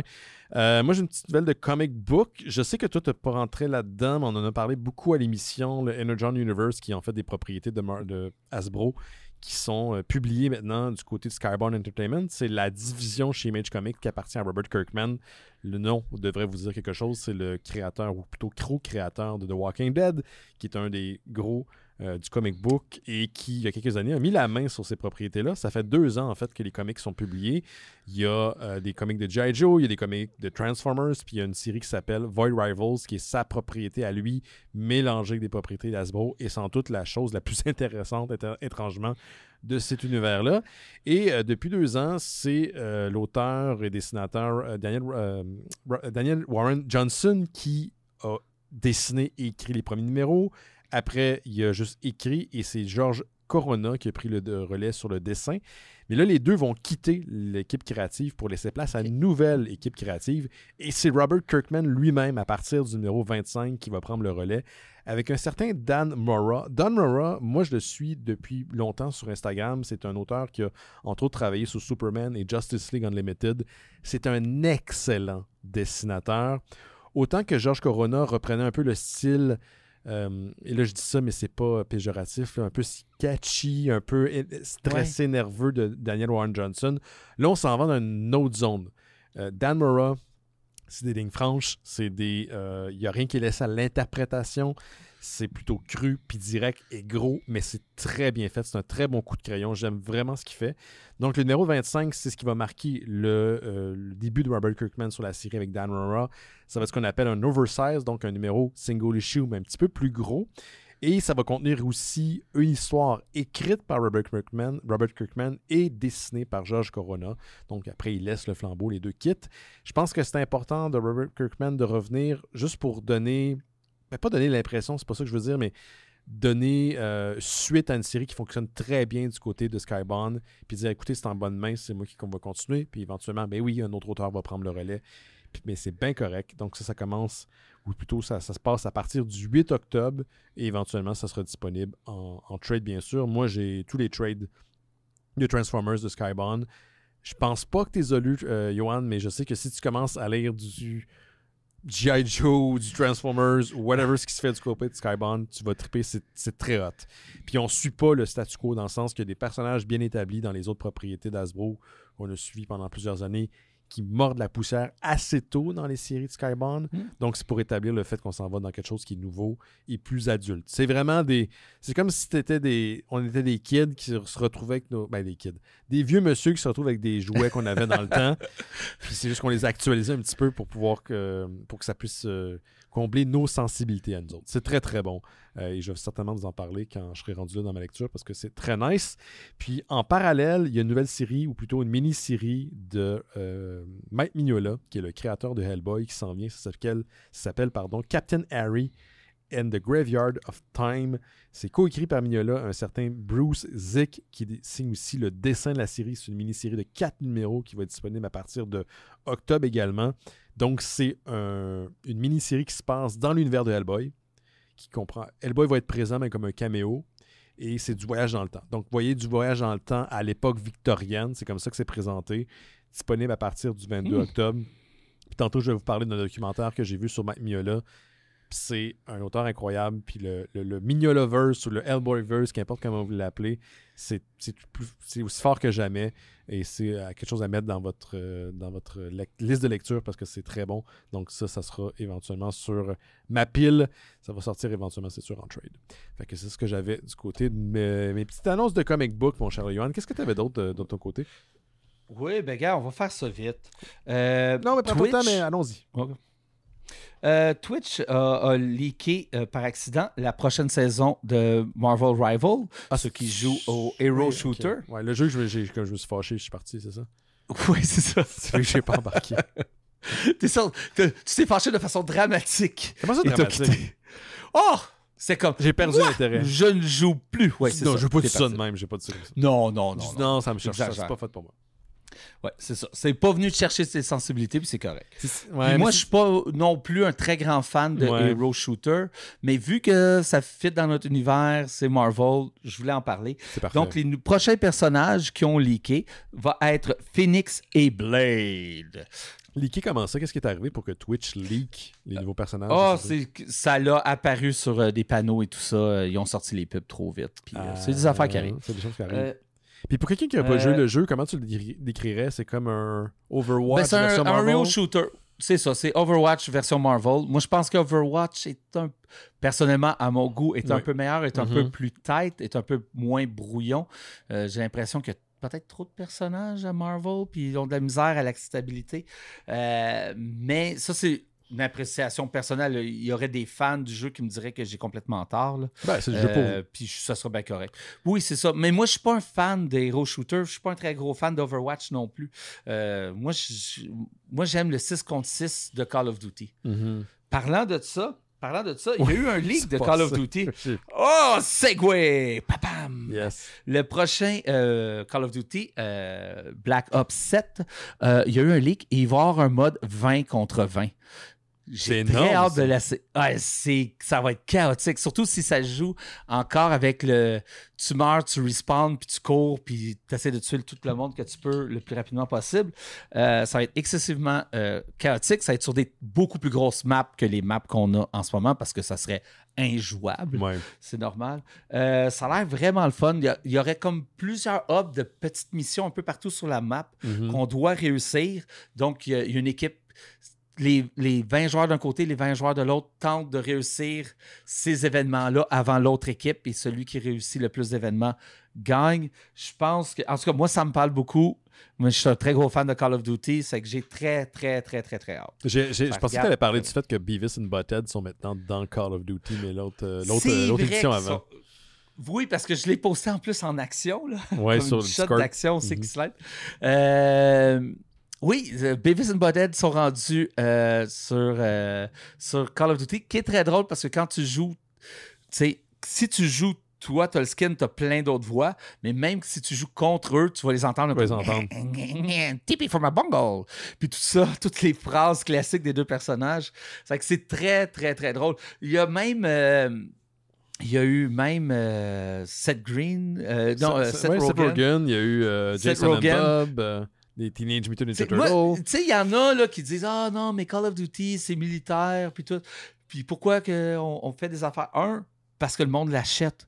Si ça serait pas populaire, il le ferait pas. Oui, il y a personne qui se dit « Hey, moi, je vais pousser un jeu que personne veut acheter. » Ils sont rendus à leur 7e itération, c'est qu'il y a des gens l'achètent. La version Black Ops, en plus. Là. On parle pas de la version, la série principale. Là. Exactement. Ouais, ils sont rendus dans la vingtaine de jeux. Là. Ouais. Mais c'est que ça pogne. Puis deuxièmement, que ce soit pas 100% militaire, c'est pas grave. T'en as des bonhommes militaires. Tu veux que ton bonhomme ait l'air d'un bonhomme militaire? Il y en a plein dans le magasin, puis t'en débarres plein gratuitement. Puis c'est pas grave. Qu'est-ce qui est le fun, c'est le gameplay. Puis qu'est-ce qui est le fun, c'est de pouvoir tuer Beavis ou Butthead en tant que personnage militaire. Puis j'aurais de la misère à tirer sur Silent Bob, bien franchement, par contre. Oui, hein, il y a une petite part de toi qui est bouille, là. Ouais. Ouais. Hey, d'ailleurs, c'est drôle parce que tu parlais de Call of Duty, mais je pense à quand j'ai commencé à jouer à ces jeux-là, puis c'était les premières itérations sur PlayStation 1, dans le temps que c'était un jeu de Deuxième Guerre mondiale. Puis là, j'ai vu qu'il y avait... ils sont revenus demander à la thématique de la Deuxième Guerre mondiale, à cette période-là de l'histoire, puis il sort prochainement sur Game Pass aussi. J'ai pas joué à cette version-là. Ils ressortent tous les jeux, tous les story modes des anciens Call of Duty, tranquillement. Donc, moi, j'aime beaucoup les story modes. Celui du dernier, là, qui se passe dans les années 90 en ce moment, là, il est malade. Sont-ils longs, leurs story modes? Celui-là est un peu plus long. Celui juste avant, il était le monde avait chialé parce que c'était trop court. Il était comme 10 heures. Ouais. Mais celui-là, il est comme dans la bonne vague du 12-13 heures de gameplay. Celui qui est annoncé pour la Deuxième Guerre mondiale? Lui, il est, je te dirais, dans le 12-13 heures encore, 14 heures peut-être max. Mais celui-là de cette année, je te le conseille parce que, oui, c'est Call of Duty, mais tu joues... C'est un jeu de James Bond. Tu es un agent de... Tu sais, oui, tu peux décider, fuck it, je veux pas jouer en stealth, je veux juste tirer sur tout le monde. Ouais. Tu peux. Mais j'ai tellement de fun à jouer James Bond ou un agent secret dans l'univers de Call of Duty que je fais tout en stealth, je prends mon temps. Puis, oui, si tu veux savoir comment j'ai fucké en tant que parent, tu sais, les garçons me regardaient. Non, mais tu sais, ça arrive. Les garçons me regardaient jouer, puis dans la première mission, il faut que tu réussisses à te faufiler. Puis je me suis dit, ils m'ont déjà vu jouer à Call of Duty, puis c'est pas violent, Call of Duty. Écoutes-tu silencieusement, ils te regardent, ils posent pas de questions, qu'est-ce qu'ils font? Ah non, ils posent des questions, c'est actif. Je veux pas... S'ils me regardent jouer à des jeux, il faut que ce soit quelque chose d'actif. Il faut qu'on parle, faut que les cerveaux soient activés. C'est pas quelque chose de complètement... Passif, parce que là, je serais vraiment un pas bon père. C'est quoi que tu as fait? Mais là, je réussis à me faufiler tout ça, je monte en haut de la tour, puis là, je peux abattre ma cible. Ça fait que je prends le sniper, tu sais, avec mon silencieux, tout ça, puis là, je prends mon temps de le viser, puis je le regarde, puis là, je tire. Mais qu'est-ce que je savais pas, c'est que ça tombe dans une scène vidéo, c'est que tu vois ta balle partir et la tête du gars, absolument, c'est super gore. C'est comme la tête, il explose. Puis là, j'étais comme, oh fuck, oh non, oh fuck. Ouais. Mais toi puis moi, à leur âge, on a vu le gas exploser dans Robocop 1. C'est correct. Ouais. C'est ça. Je me suis retourné vers eux autres, parce que vous êtes corrects. Puis ils se sont retournés, ils m'ont dit, papa, on le sait. C'est pas vrai.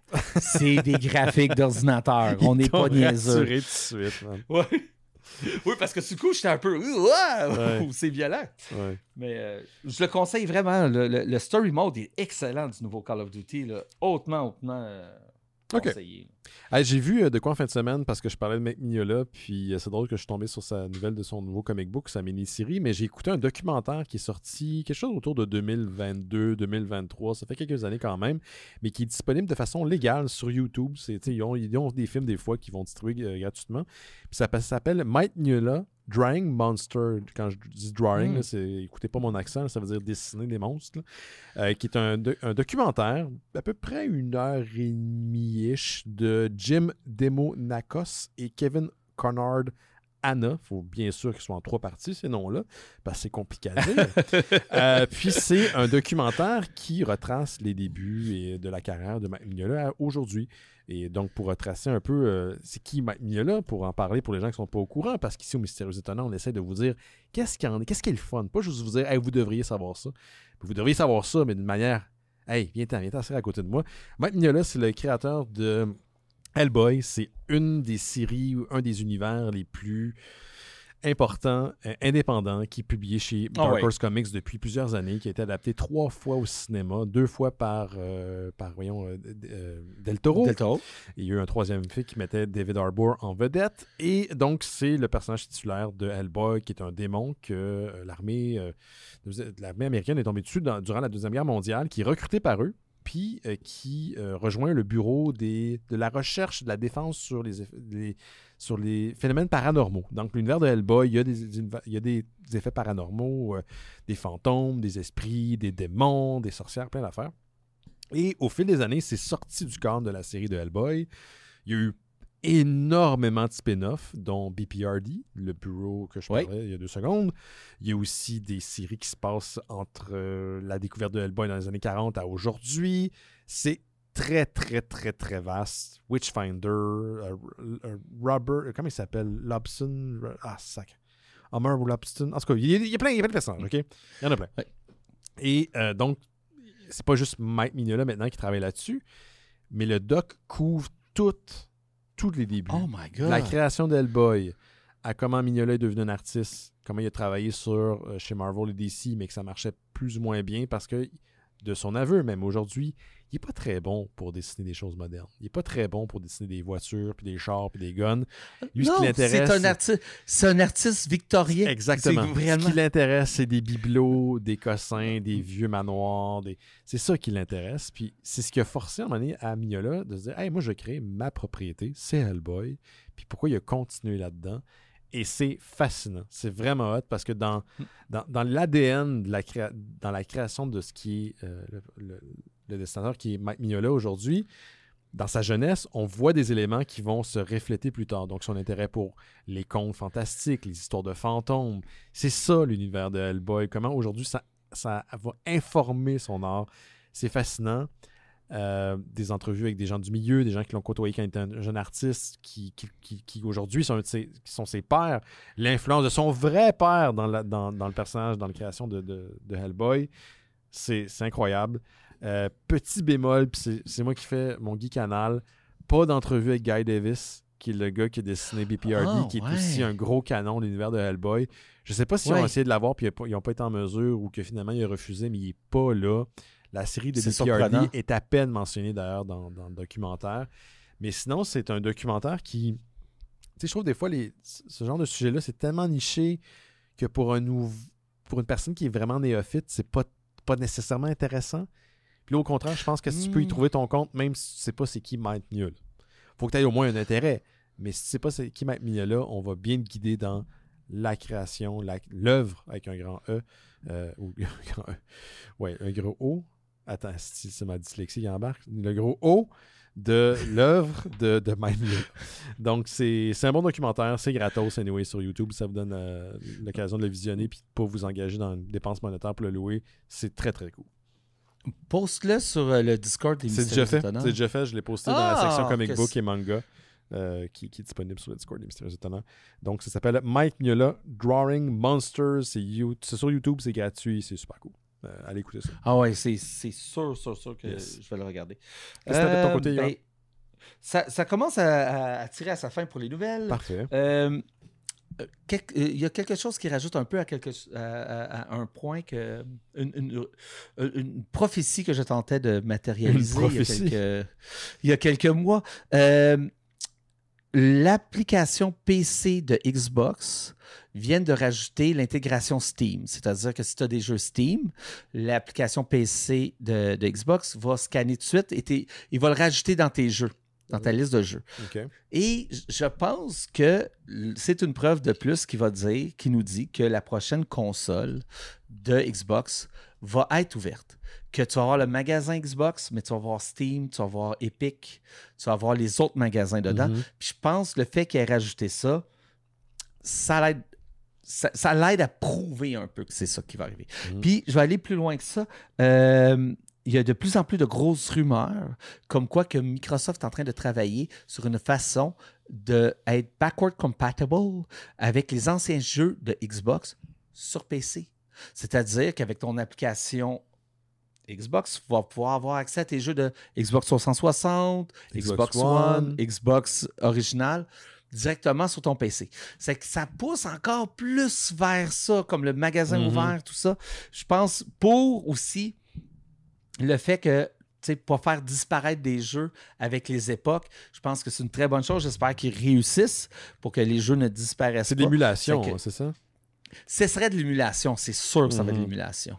Puis là, jusqu'où qu'ils vont être capables d'émuler jusqu'à Xbox One. Mais je le crois, les PC sont rendus tellement puissants que je ne serais pas si surpris. C'est que, j'y crois au backward compatibility, puis à ne pas perdre les jeux comme on a perdu certains films dans le transfert du VHS au DVD, puis le transfert du DVD au Blu-ray. C'est pas fini. Passion de garder tous nos jeux. Oui, puis c'est pas fini. Non, c'est ça. Puis si on voit ça serait quand et sur quoi? Tu penses qu'on le verrait sur les Xbox directement ou sur PC plutôt? On va le voir sur les deux. J'ai l'impression. Puis ça sera pas sur cette génération-là de Xbox. Ça va être sur la prochaine. Puis je pense qu'on va voir ça en 2027. Donc avec le handheld? C'est ma théorie. Oui, le handheld. Ouais, ben le handheld, il va en sortir un cette année qui n'est pas fait par Microsoft, qui est fait par quelqu'un d'autre, mais il va y avoir un handheld Xbox cette année. Mais je pense qu'on va avoir un nouveau handheld, une nouvelle console en 2027. Et puis je pense aussi qu'on va avoir un PlayStation 6 dans la même année. Ah ouais? Je pense que... Yoann, habituellement, il est bon pour les prévisions. Là. Moi, j'ai grand mentor. Je veux pas me jinxer. Non, mais tu fais des prévisions informées, c'est ça que je veux dire. Tu dis pas juste ça comme ça. Je regarde les tendances. Oui, c'est ça. Si la tendance se maintient, ça devrait être ça. Tu lis la matrice. Ma petite dernière chose, est-ce que tu as vu le casting du prochain film de Street Fighter? Non, parce que c'est pas une franchise pour laquelle j'ai de l'affection. Que tu as tant d'amour. Ouais. Non, c'est ça. Je suis pas un gros fan de fighting game. Je pense qu'ils s'en vont quand même dans une bonne... Ben, je suis comme à 50-50 sur le casting aussi qui s'en va, parce que ça ne nous dit pas beaucoup sur le ton que va avoir le film. J'ai l'impression que j'aimerais quelque chose de peut-être un peu plus sérieux de où c'est qu'ils s'en vont. Mais à date, dans le casting, on aurait Catalina Liang comme Chun-Li, Andrew Koji comme Ryu. Lui, il serait parfait pour Ryu. Acteur qui fait du kung-fu, tout ça, acteur d'action, je pense qu'il serait vraiment parfait. Qu'est-ce qui m'a pris par surprise, puis que je donne la chance au coureur, mais que ça m'a surpris. Roman Reigns, le lutteur, en tant qu'Akuma. Ça, c'est lequel, ça? Akuma, c'est comme le Evil Ryu, si tu veux. C'est comme un Ryu plus puissant qui est comme vraiment sérieux, puis qui veut tuer ses adversaires tellement qu'il est fort. Puis je l'ai toujours vu japonais, mais c'est correct. On peut recaster comme on veut. Roman Reigns, c'est quand même assez surprenant comme personnage. Il est dans les traces de son cousin, hein? Ouais, c'est ça.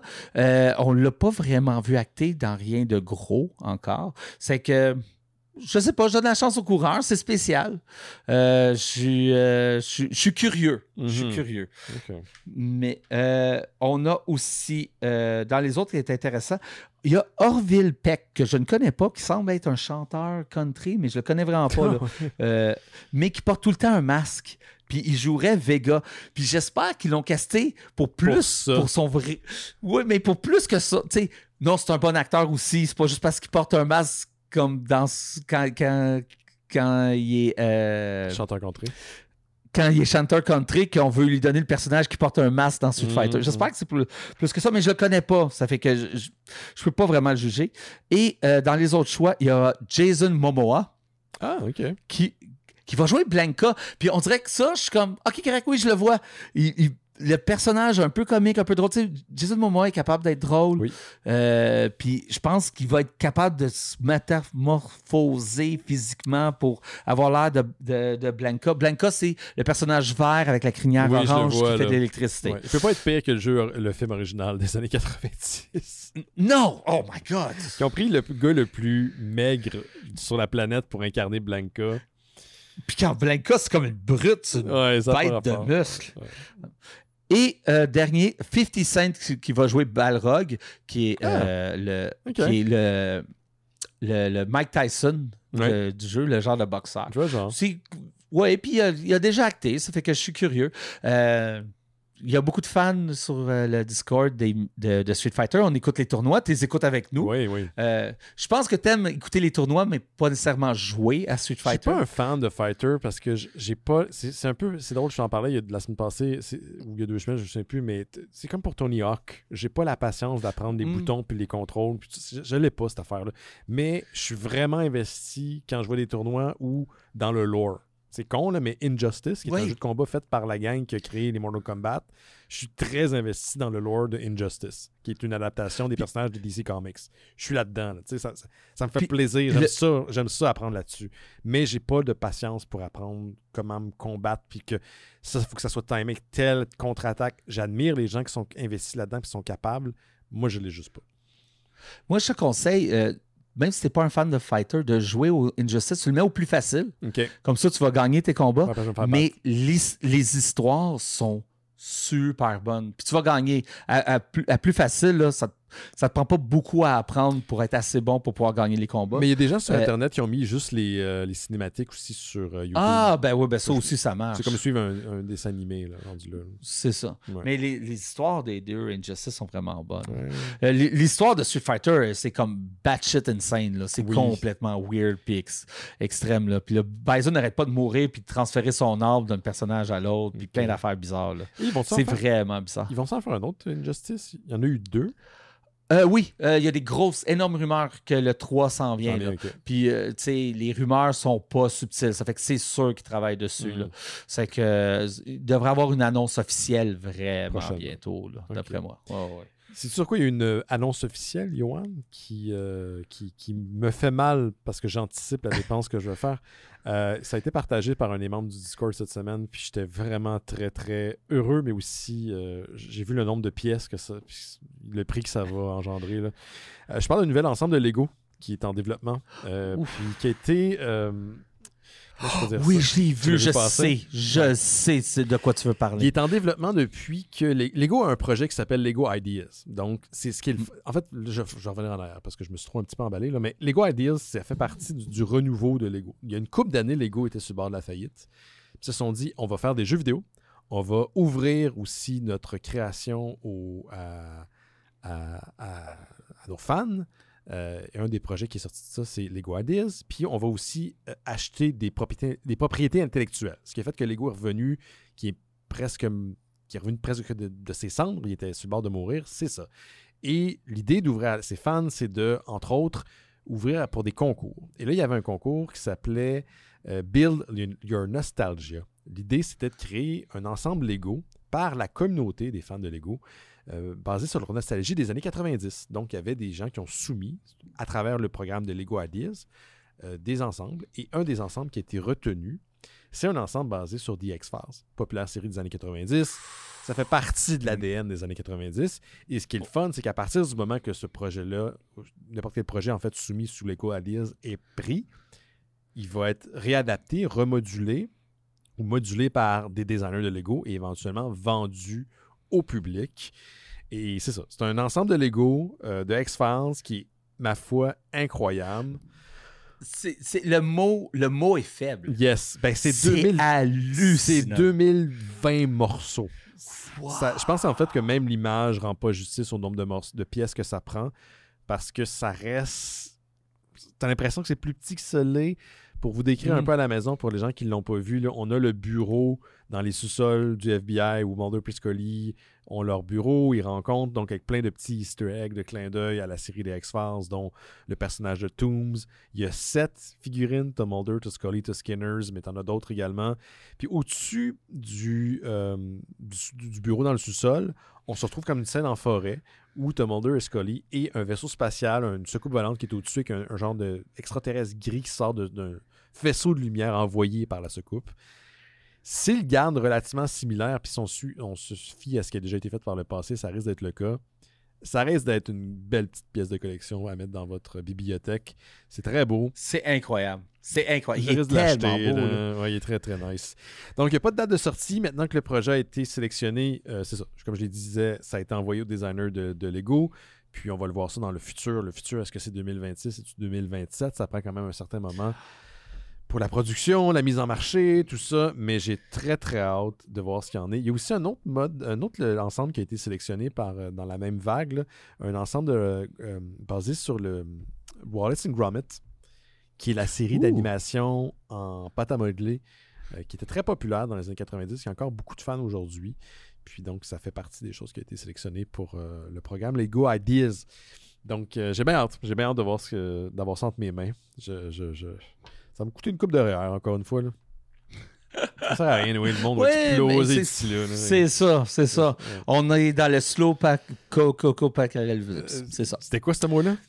Ouais, c'est ça. On n'en parle plus. OK. Ouais, c'est ça. OK. C'est pas... tu t'es échappé. Hey, c'est la fête du Canada! C'est la fête du Canada, c'est ça. Hey, Winnipeg, c'est ça aussi la fête du Canada. Attends, c'est la fête du Canada qui est responsable du fait que tu t'es échappé? T'es trop énervé, c'est ça? T'es trop excité? Ouais, c'est ça. Ah, OK. Ah ouais, trop excité. Tellement hâte. Hey, dernier truc avant de se laisser, à moins que tu aies autre chose, Johan. Denis Villeneuve qui va être le réalisateur du prochain James Bond pour le compte d'Amazon MGM Studios, parce qu'Amazon possède maintenant MGM Studios. Il y a quelque chose d'intéressant dans cette nouvelle-là. C'est malade. Que je trouve intéressant. Yes. Ouais. Mais là, Villeneuve a quand même plusieurs projets d'ici la sortie de ce James Bond, là, qui n'a pas de date officielle pour l'instant, parce qu'en ce moment, il tourne le 3e Dune, qui va sortir d'ici décembre. En fait, c'est le 16 décembre 2026, donc c'est quand même dans un bon bout de temps.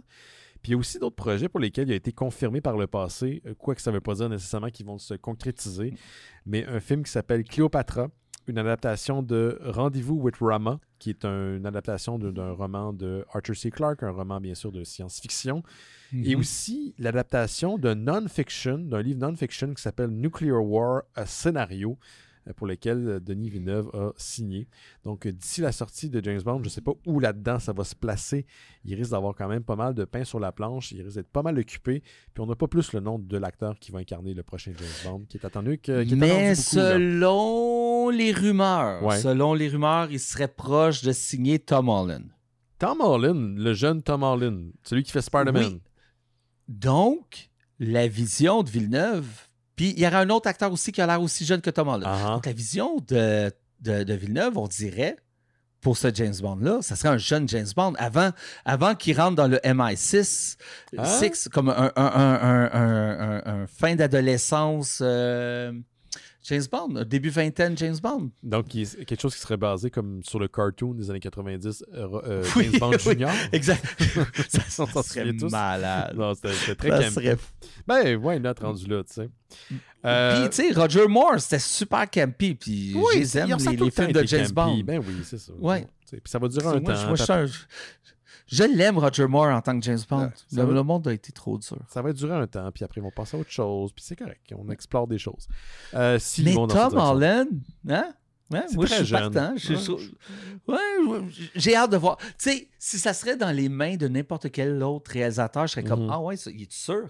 Mais c'est Denis Villeneuve. Est-ce qu'on peut douter de Denis Villeneuve. Je pense pas qu'on a le droit de douter de Denis Villeneuve. Tout ce qu'il a toujours fait était solide. Drôle de question. Je pense pas que c'est illégal de douter de Denis Villeneuve. Mais attends, juste compléter ma pensée. C'est pas ça. C'est presque illégal. C'est ça que je veux dire. Non. Ce que je veux dire, c'est que c'est facile. Il faut faire attention entre nos appréciations et la réalité. Combien de fois, puis vous allez le voir sur Internet, quelqu'un va dire « Oui, mais ça, j'ai un doute par rapport à ça. » Là, le doute en soi est légitime. Le problème, c'est de se faire happer par ce doute et là, partir dans des fabulations qui n'ont rien à voir avec les nouvelles rapportées initialement. Et même la façon comment on décrit des projets dès leur départ, on peut partir dans des directions puis on n'a aucune idée de c'est quoi la vision créative derrière l'équipe. Je vais vous donner un exemple super simple. Quand ils ont quand ils ont annoncé le retour de Karate Kid sous la forme d'une télésérie qui s'appelait Cobra Kai, la façon que ça a été décrit du côté de YouTube Red, qui n'existe plus aujourd'hui, mais comment ça a été décrit à la jadis? Ils ont décrit ça comme une série humoristique. Puis là, le monde se sont arrachés à la tête. Ils ont dit « Mais c'est pas humoristique, Karate Kid, ça n'a pas rapport, nanana. » Puis vous pouvez les retrouver, ces commentaires-là. Puis là, on est parti dans des chires de réaction. Fait que le doute, c'est bien. Le problème, c'est de se faire happer par ce doute-là. Puis là, quand on sait rien sur le projet, qu'on n'a rien vu, qu'on n'a pas écouté le film. Moi, je ne juge plus tant que je n'ai pas vu le film. Parce que ça donne à rien. On ne sait pas ça va être quoi au final. Le meilleur exemple de ça, là, c'est Heath Ledger en tant que le Joker. Oui, littéralement, à chaque fois, Chris. Tout le monde s'arrachait les cheveux de la tête. C'était le pire casting de l'histoire du casting. Nicolas Cage, c'est le pire. Ouais. C'est tout le temps ça. Fait, maintenant, j'attends de voir le produit final. On ne sait pas ce que... Puis, Villeneuve a le temps de se faire crisser à la porte 3 fois, là. Le casting a changé. Le scénario a le temps d'être écrit 17-25 000 fois depuis. Là. Fait qu'on va voir qu'on va être rendu là. Dans les mains de quelqu'un comme Villeneuve... Qui maîtrise son art, on doit se le dire. Là. Qui maîtrise son art, qui est un maître complètement. Moi, j'ai espoir. Moi, j'ai espoir de me faire raconter une histoire fantastique. Et c'est un projet qu'il a toujours rêvé de faire. Ça fait que, tu sais, en plus... Moi, ce qui me fait capoter de ce gars-là, là, c'est qu'il a non seulement eu la chance de travailler sur des propriétés... Bon, on s'entend que The Arrival, c'est un roman à la base, là, mais c'est des trucs uniques. Il a fait des films ici qui sont excellents. Il a non seulement il n'a pas eu à choisir comme Ridley Scott dans le temps entre Alien puis Blade Runner. Il a fait... Dans le temps, voyons si je me viens de me mélanger. C'est quoi Blade Runner et quoi l'autre film qu'il voulait faire? Oh, je pense pas. Fuck. Ridley Scott devait choisir entre 2 films puis il a fait les 2. Fuck. 2 propriétés. Je vais le trouver tantôt. Mais là, il fait... Oui, c'est ça. Il a choisi... OK. Ridley Scott a dû choisir entre Dune et Blade Runner. Il a fait Blade Runner. Denis Villeneuve fait les 2. Il a fait Dune, puis il a fait Blade Runner. Puis il a fait, moi je trouve somme toute, un très bon Blade Runner. J'ai rien à dire sur ce Blade Runner. Puis là, il va s'attaquer à d'autres. Il va s'attaquer à fucking Rendez-vous avec Rama, qui est un roman d'Arthur C. Clarke que j'ai bien hâte de voir. Il manque juste un Alien. J'y souhaite un Alien. J'y souhaite un Robocop, man. Oh my God! Un Robocop fait par Denis Villeneuve. Sure, go for it. Je capoterais. Yep. Je suis sûr qu'il ferait quelque chose de super intéressant. Yep. Oh my God! Oui, souhaite. Ah oui, n'importe quand. Vas-y, mon Denis. Oui. Continue. Puis, dernière nouvelle que je voulais parler. Il y a besoin de notre encouragement. Oui, Pauvre Denis. Pauvre Denis, ça va pas si bien que ça. Hein? il est au top. Non, c'est lui en haut de la pyramide. J'ai vu des commentaires passer quand l'annonce est sortie. Puis c'est une des raisons pourquoi je ne commente pas sur les médias sociaux. Puis qu'à chaque fois que je commente, j'ai l'impression de me mettre le pied dans la bouche. J'ai vu un commentaire dans un groupe qui parle de cinéma. Puis la personne disait: est-ce que c'est moi, mais il y a trop de talent pour que Denis Villeneuve s'attaque à James Bond. Puis je me disais, mais qu'est-ce que ça veut dire? À part ce commentaire-là, à part parler de les appréhensions de la personne, ça veut rien dire. T'es peut-être pas fan de James Bond, mais ça veut pas dire que Denis Villeneuve, a pas énormément le goût de le faire. Personne ne le force, hein? Quand t'es rendu à ce niveau-là, personne ne te force à faire. Mais deuxièmement... C'est un compliment. C'est un compliment. Oui, c'est ça. C'est qu'il est très bon. Il avait l'air d'avoir de l'admiration pour Villeneuve, mais ce qu'il voulait dire, c'est... c'est-tu trop basic James Bond pour un gars du cran de Villeneuve? Puis je suis comme, qu'est-ce que ça veut dire? En fait, c'est pas une vraie question, ça. C'est pas une vraie déclaration. C'est ça. Puis c'est comme de réduire James Bond à série. Tandis que c'est une des plus vieilles séries avec le plus de followers, de suites. De suite. C'est comme, pourquoi toi, personnellement, t'aimes pas ça, James Bond? Fine. Mais James Bond est aimé par des millions de personnes. Puis ces millions de personnes-là sont très excitées de voir Denis Villeneuve en faire l'argument. Je pense pas que la personne disait qu'elle détestait James Bond. Elle trouvait que cette franchise-là était trop petite ou trop étroite pour le talent de Denis Villeneuve. Mais encore une fois, je ne sais pas ce que ça veut dire. J'entends, je vois la réflexion, mais je trouve que c'est basé sur rien. Moi, ce que j'espère au contraire, c'est que si Villeneuve finit par pondre son James Bond, c'est qu'il était capable de prendre cette franchise-là qui est établie, qui a ses codes, et d'en faire son film. C'est ça que j'ai envie de voir. Pas si il est trop gros pour... Qu'est-ce que ça veut dire? Ça veut rien dire. Ouais, c'est ça. En tout cas, je trouve que c'est de la gérance d'estrade. C'est trop facile. Ouais. En tant que fan de hockey, je connais ça, mais de la gérance d'estrade, il y en a à tous les niveaux, jeux vidéo, bande dessinée, partout. Danny Ménard dit dans les commentaires Robocop par Johan, et je suis d'accord. Tu voudrais faire s'il vous plaît. Oh my God, tu sais, voyons donc. Qui voudrait pas faire Je pense que vous auriez la sensibilité pour le faire. Je pense que vous pourriez le faire. Puis je pense que ça me donnerait le droit d'appeler Verhoeven, puis juste avoir un appel, puis c'est comme, tu sais, juste parler de vision. T'as pas peur d'y parler? Meet your hero, never meet your hero. Oh, totalement terrifié, mais je pense que je pense pas que ça serait temps que je lui parlerais que je l'écouterais. Je pense que j'ai juste le goût de l'entendre parler. C'est bon.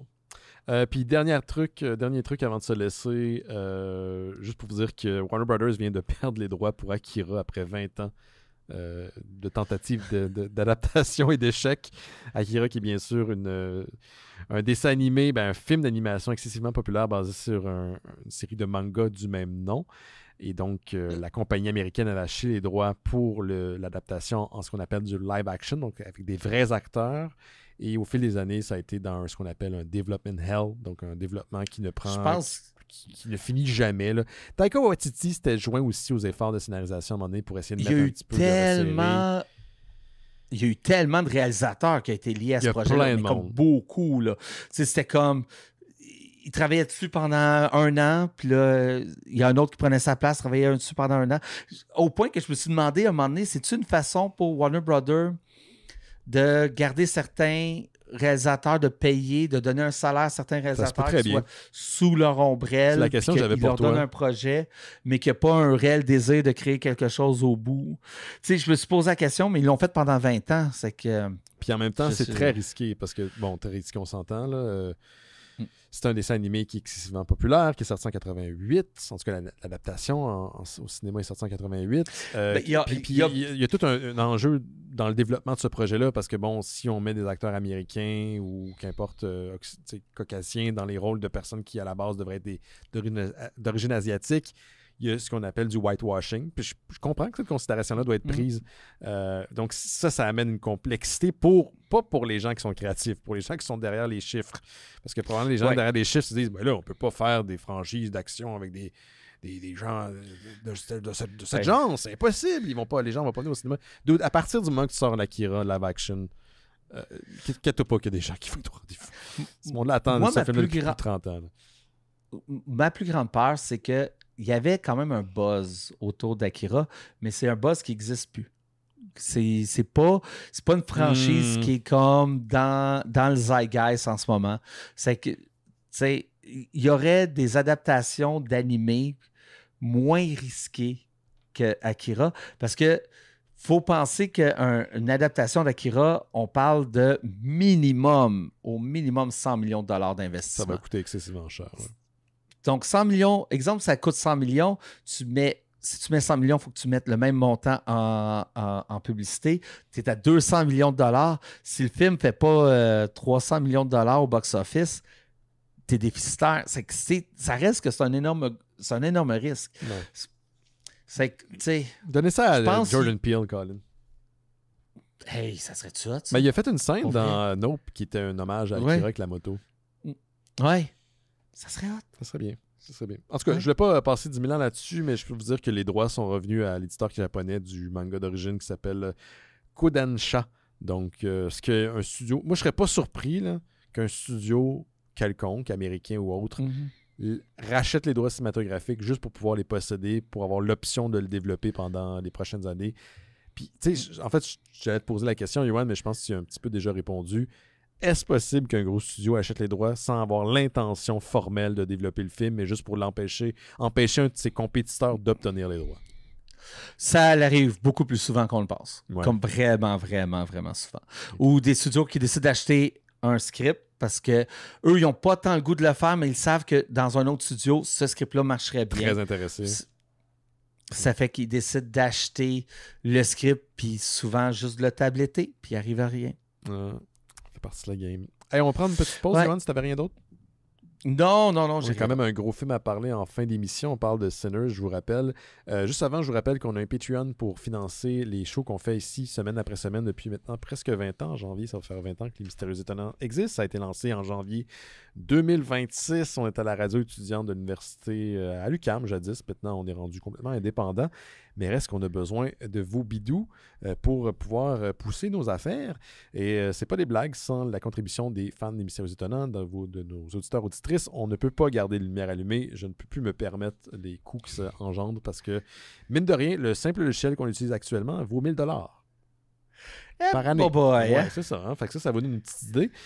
Donc, si vous voulez nous encourager financièrement, si vous pouvez le faire que pour un certain temps, allez sur notre site internet mystérieuxétonnants.com. Il y a un bouton faire un don en haut à gauche. Vous cliquez là-dessus, puis ça vous amène vers Patreon. Puis si c'est déjà trop d'étapes, dans le descriptif de l'épisode, il y a un lien vers le Patreon des Mystérieux Étonnants. Puis à partir de ce Patreon-là, pour lequel c'est super facile de s'abonner ou se désabonner, vous donnez à peu près l'équivalent d'un café par mois, puis vous faites en sorte qu'on peut continuer à faire du podcast et vous livrer du contenu. Donc, en échange même, on vous donne du matos, du matériel gratos. On fait un podcast qui s'appelle Bifurcation avec Antoine et Rémi. Et en ce moment, justement, on est dans le cycle dédié à Paul Verhoeven. On fait des thématiques. Donc, on a fait pendant Halloween les specials d'Halloween des Simpsons. On a parlé d'autres. On a parlé de Kevin Smith, bien sûr. Là, on parle de Paul Verhoeven. Et on a 2 épisodes qui s'en viennent pour compléter notre cycle. Mais à partir du moment que vous inscrivez au Patreon, vous avez accès à tous les épisodes. Puis on en a plus de 250 épisodes. Donc le catalogue au complet d'épisodes est là.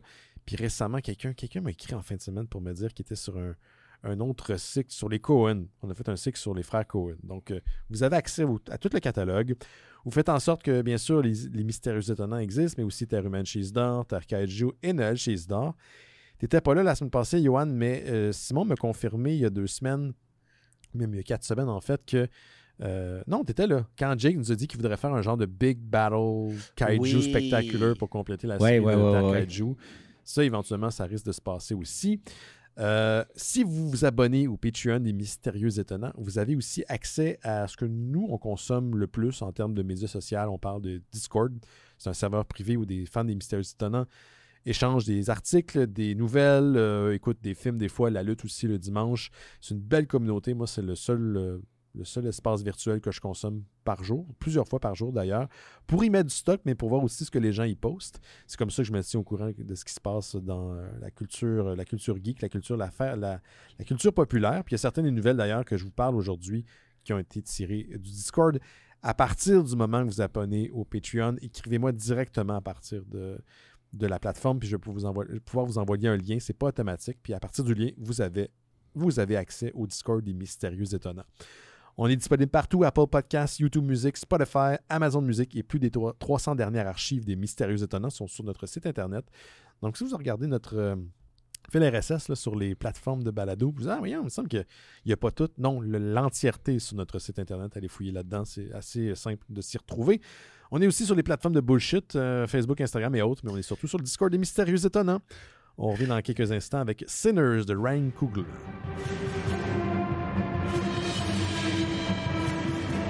Vous écoutez Les Mystérieux Étonnants, on va maintenant parler du sujet de la semaine. Et cette semaine, il s'agit d'un film Sinners de Ryan Coogler qui a scénarisé et réalisé le projet, mettant en vedette Michael B. Jordan dans les rôles des frères Smoke et Stack. On a aussi Sammy Moore, Hanny et Mary, ça c'est les personnages, mais c'est Miles Carlton, qui joue leur cousin. Yuni Mokasu, sacrément j'ai de la misère, excuse-moi. Yuni Mosaku qui joue Annie et Hailey Stanfield qui joue Mary. On l'a vu entre autres pour les gens qui veulent la replacer dans la série de Hawkeye sur Disney+.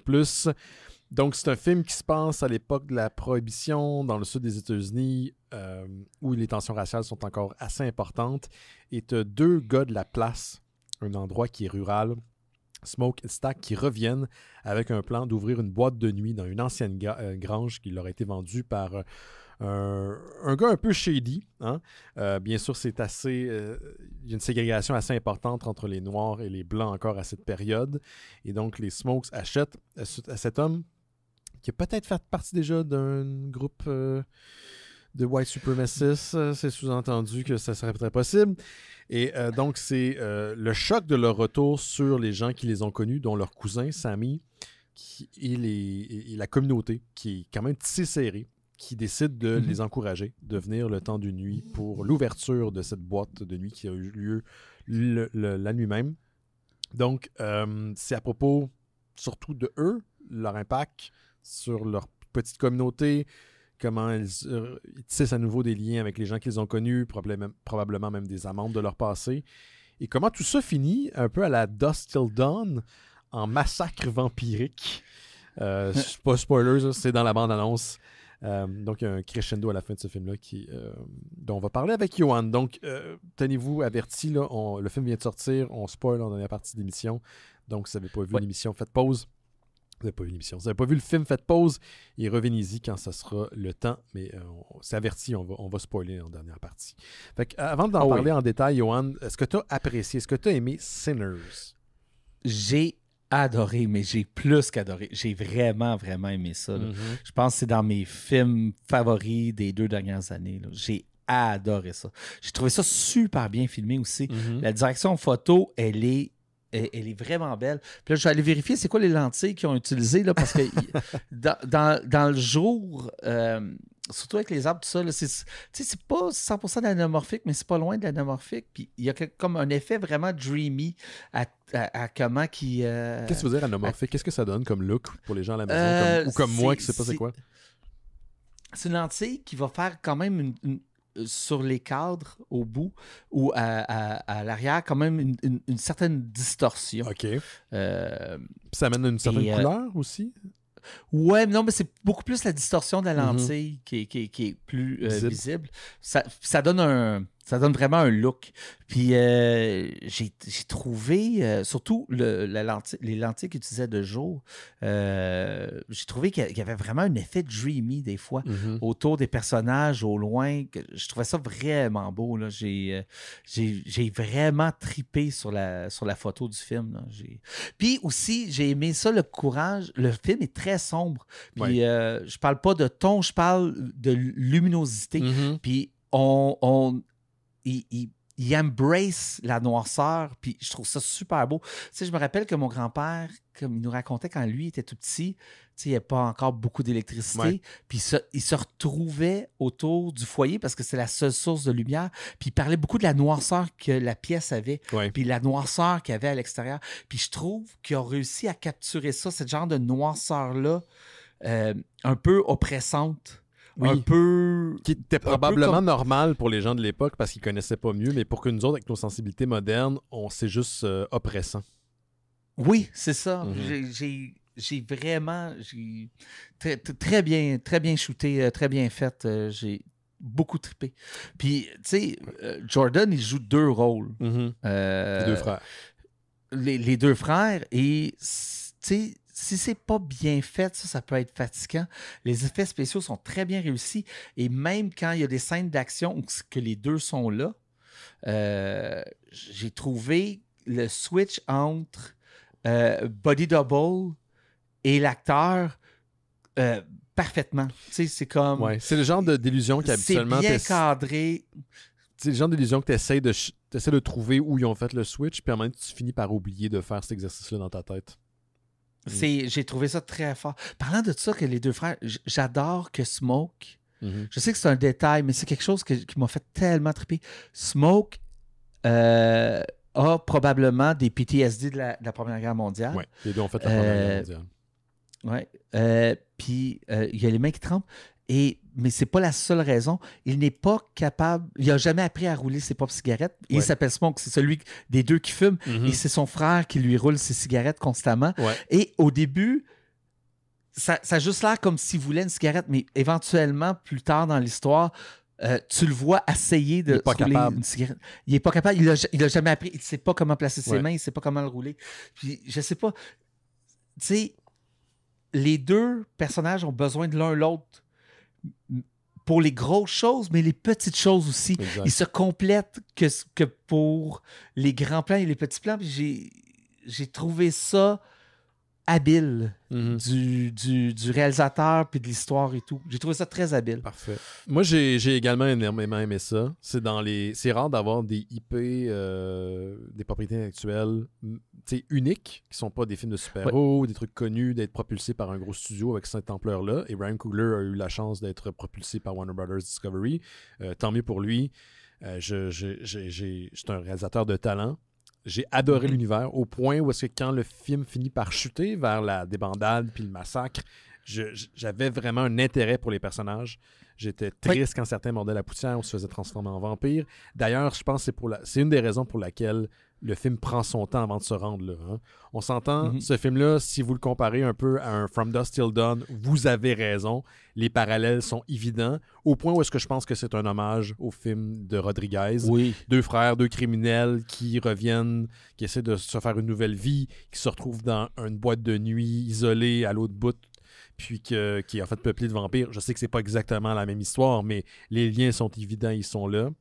Mais ça prend une bonne heure et demie, sinon plus, avant que l'élément vampirique arrive. Puis un point où est-ce que tu l'oublies. Et j'aurais aimé ça, en fait, voir ce film-là ne sachant pas que cet élément-là allait être exploité. Ouais. Parce que tu cares beaucoup pour les personnages. Tu cares ce qui va arriver avec eux, tu cares pour leur motivation, par les péripéties par lesquelles ils sont arrivés pour se rendre là. C'est pas un film seulement spectacle. Puis le fait que justement on utilise des effets pour doubler Michael B. Jordan en deux frères, c'est pas juste une gimmick pour moi. Je trouve que c'est un exploit qui est au-delà de technique. Puis il est là. Moi, j'ai vu des façons comment ils ont travaillé l'image pour être en mesure de le faire. Ils ont poussé l'enveloppe sur ce travail-là. Ils ont développé des techniques. Mais au-delà de ça, je trouve qu'il y a un jeu d'acteur qui est impec. Puis j'avais pas de la peine, mais j'étais triste quand j'ai quitté cette ancienne plantation, quitté ce coin de pays-là pour lequel je sais, je dois avouer, connaître très peu de choses. C'est un milieu où ils ont leur propre monnaie, leur propre tradition, leur propre magie. J'ai trippé. J'ai vraiment eu du fun. Puis pour reprendre, Jake ne pouvait pas être là cette semaine, là, il déménage demain, là, mais on parlait du fait que le cousin, là, Sammy Moore, qui est joué par Miles Caton, Preacher Boy, qui est appelé dans le film, qui est le frère des deux frères, le cousin des deux frères, pardon, un pouvoir magique parce qu'il peut un peu summoner, excusez-moi l'anglicisme, le futur, le passé, avec sa musique. La séquence où il se perd dans sa musique, tu sais, Jake et moi, on se dit, c'est comme s'il y avait le Shining c'est un peu ça. C'est vraiment ça. Puis c'est une super de belle séquence avec un look incroyable. C'est une de mes séquences favorites du film. Je pense que le film aurait été parfait. Puis ça, c'est moi, là. Puis ça, c'est un goût personnel. Je pense que s'il y aurait 15 minutes de moins au film, il serait absolument parfait. Je suis d'accord avec toi. D'enlever... Puis c'est pas d'enlever des scènes, c'est d'enlever un 10 secondes ici dans cette scène-là, un 30 secondes dans une autre scène, pour juste tout rapprocher un peu plus. Un 15 minutes de moins, puis je pense que ça aurait été le film parfait. Je pense que le film aurait été parfait. Là, c'est juste un film absolument excellent. C'est super. Oui, c'est ça. C'est du netpicking, là. Parce que c'est vraiment excellent. Et tout l'aspect de la musique, c'est un musical qui n'est pas un musical. Exactement. Mais c'est un musical, mais qui n'est pas un musical. Mais la musique, tu sais, dans les musicals, ils break into song, ils se mettent à chanter. Il n'y a pas de raison. Comme ça. Là, il y a une raison. Mais là, il y a toujours une raison des chansons pourquoi ils sont là. Mais c'est un musical. Et je sais pas, la musique est tellement bonne. Ouais. Elle est incroyable. Moi, j'aime beaucoup ce type de musique-là. C'est quelque chose que je vais réécouter, non seulement pour les chansons chantées dans le film, qui sont absolument hallucinantes, mais le soundtrack lui-même aussi, quand ça tombe à l'horreur, et là, comme c'est plus des chansons dans le film que les personnages chantent, mais réellement du soundtrack qui sont par-dessus l'histoire, le soundtrack est tellement bon. C'est drôle que tu me dis ça. J'ai un bon. collègue tantôt, avant que je m'en vienne ici, qui on s'en parlait du film parce qu'il l'a vu lui aussi. C'est un de ses films préférés de l'année, si je me souviens bien. Puis il a dit que la bande originale, la bande audio, était excellente. Puis j'ai même pas pensé à la réécouter, mais c'est vrai que les parties où il y a de la musique qui fait partie de la diégèse, c'est excellent. Mais il y a aussi la musique d'ambiance qui est très bonne. Incroyable. Il y a on a oublié de le dire, mais il y a un genre de huis clos qui se fait vers la fin quand les personnages sont confrontés aux vampires parce que, selon la tradition, il faut inviter un vampire pour qu'il puisse rentrer chez vous, rentrer dans un lieu. Il y a cette dynamique-là qui s'établit parce qu'il y a des gens qui, à l'intérieur de la cabane du nouveau nightclub, qui se font transformer aussi en vampires. C'est quand même brillant. Je pense par contre, et c'est là où moi le film se perd un peu, c'est la seule chose que j'ai à dire par rapport au film, la confrontation finale ne fait pas de fucking sens. En termes de chorégraphie de combat, en termes d'affrontement, plutôt chorégraphie de combat sonne un peu Karate Kid, mais en tant qu'affrontement, de la façon que c'est coupé, en termes de logique interne, ça ne fonctionne pas. Ce qui m'a surpris de Ryan Coogler, qui a réalisé les 2 derniers Black Panther pour Marvel Studios, mais c'est le moment le plus faible du film, où comment les gens se déplacent, où ils sont par rapport à l'action, comment réussissent à survivre ou non. C'est très diffus. Puis en même temps... c'est très diffus, puis ça fait pas de sens. À un moment donné, les personnages se parlent en plein milieu du chaos. Oui. Puis là, ça marche pas. Ça marche pas dans la logique des actions. Puis ça marche pas parce qu'ils sont confrontés à des personnages hyper puissants. Mais ce que j'allais dire, c'est que au moins cette séquence-là dure genre 5 minutes. C'est pas le cœur du film. Mais ça aurait dû être son crescendo. Le crescendo vient plus tard, dans ce que moi j'appelle la deuxième fin, où Smoke finit par tirer sur le propriétaire, en fait celui qui a vendu l'établissement aux 2 frères, et puis son frère, qui sont en fait des membres d'une organisation raciste. Du KKK. Exactement. Ouais. Puis c'est un peu gratuit comme segment, pas que je protège ces gens-là, mais tu sais, il y a une certaine on se fait plaisir. On se fait plaisir, exactement. Voilà, c'est ça. Pensez à la séquence dans Inglourious Bastard où les 2 dudes tirent sur Hitler à la fin. Là. C'est ce genre de satisfaction cinématographique. Je sais pas pourquoi c'est satisfaisant dans un film quand des nazis ou des Ku Klux Klan qui meurent. C'est très satisfaisant. Je ne condamne pas la violence dans la vraie vie, mais... Parce que je on veut pas en prison. Non, c'est ça. Non. Faites pas ça. Mais dans le sens du film... C'est cathartique. Oh my God, que c'est tellement satisfaisant. Puis tu t'es haï. Parce que, tu sais, là, je savais qu'il y avait des vampires parce que j'avais vu le trailer et tout ça. Mais à pas avoir vu que c'est des vampires, dès le départ, je me dis, lui, il est croche. Ouais, le vendeur de la grange. Le vendeur. Ouais, c'est comme, je l'aime pas, puis je pense que ça va être un film là-dessus. Tu sais, ça aurait pu être juste ça, que éventuellement, ils ouvrent leur bar, tout ça, ils ont du plaisir, puis le Ku Klux Klan arrive, débarque. Puis il y a ça. Mais là, il y a un élément fantastique qui est très intéressant à tout ça, puis qui amène encore, tu sais, on veut faire de l'analyse psychologique, qui amène plein de sous-entendus, puis de choses super intéressantes sur l'époque, puis même notre époque présente. Là. C'est rare. C'est un film super intéressant. Je me souviens pas d'un film, il y en existe sûrement, écrivez-moi ou envoyez-nous un message vocal si vous avez l'occasion si vous connaissez un film comme ça, mais je me souviens pas d'un film qui se passe dans des anciennes plantations ou des plantations où une partie du staff sont des anciens esclaves où l'esclavage n'était pas si loin derrière à cette période-là dans l'histoire. C'est ça. C'est une période il est même pas si loin derrière aujourd'hui. Oui, c'est vrai. Puis une période aussi de grands bouleversements et de transformation parce que les États-Unis étaient en pleine croissance, il y a l'industrialisation qui s'en venait à grands pas. On était dans le cœur de l'action. C'est le monde dans lequel l'histoire est campée. C'est un monde qui est empreint de magie, mais qui est aussi porté à disparaître. Parce que, avec sa propre mythologie et ses propres mythes. Hein. D'ailleurs, le fait que Smoke va voir son ancienne copine, qui, elle, semble être une pratiquante, qui est croyante à de la magie, les sorts, tout ça, tu comprends que peut-être qu'une partie de ce en quoi à croire existe pour de vrai. Oui. Et surtout avec l'arrivée des vampires, là, il y a une validation là-dedans. Mais il y a tout un monde qui est plus large, puis je pense que certaines personnes vont peut-être être emmerdées par le fait qu'on passe beaucoup de temps avec les humains dans leur vie normale. Mais je me rends compte que c'est pas un film à propos des vampires. C'est à propos de ces gens-là. Puis, ce couple-là en particulier est tellement beau. Leur relation est belle. Et m'a c'est tellement beau. Et son collier qui la protège, qu'il protège lui, Créé par elle. avant de s'attaquer au Ku Klux Klan, il se l'arrache du cou. Il veut mourir, il y a un Death Wish. Il y a un Death Wish. Puis j'ai tout. Je suis venu les larmes aux yeux. Là. J'ai braillé dans le film. Là. Faut dire que J'ai braillé 2-3 fois dans le film. les deux ont une relation. En fait, ils s'aiment. Ils s'aiment, Oui. mais ils ont perdu un enfant. Donc, ce qui est Oui. une des pires pertes que tu peux avoir dans ta vie. Si tu donnais la pire perte que tu peux avoir dans ta vie. C'est ça. T'arrêtes de vivre. Exact. Puis Il y a une leur partie de toi lien, qui est mort pour toujours. Leur lien, ils s'aiment, mais probablement que de se fréquenter leur rappelle ce qu'ils ont perdu. Puis Ouais. ça, c'est pas dit concrètement. Mais comme le film, c'est pas juste un film de tapoche, puis de coups de gun, puis de vampires, tu sens l'émotion. C'est dans le qui est derrière. C'est ça, puis c'est dans le sous-entendu. Puis on nous le dit, mais il y a quand même beaucoup de subtilité dans le film. Puis, tu sais, il y a un moment à la fin où c'est, tu sais, il les voit, puis on ne sait pas si c'est une hallucination, s'il voit l'autre côté, s'il voit l'autre côté de la mort, tout ça.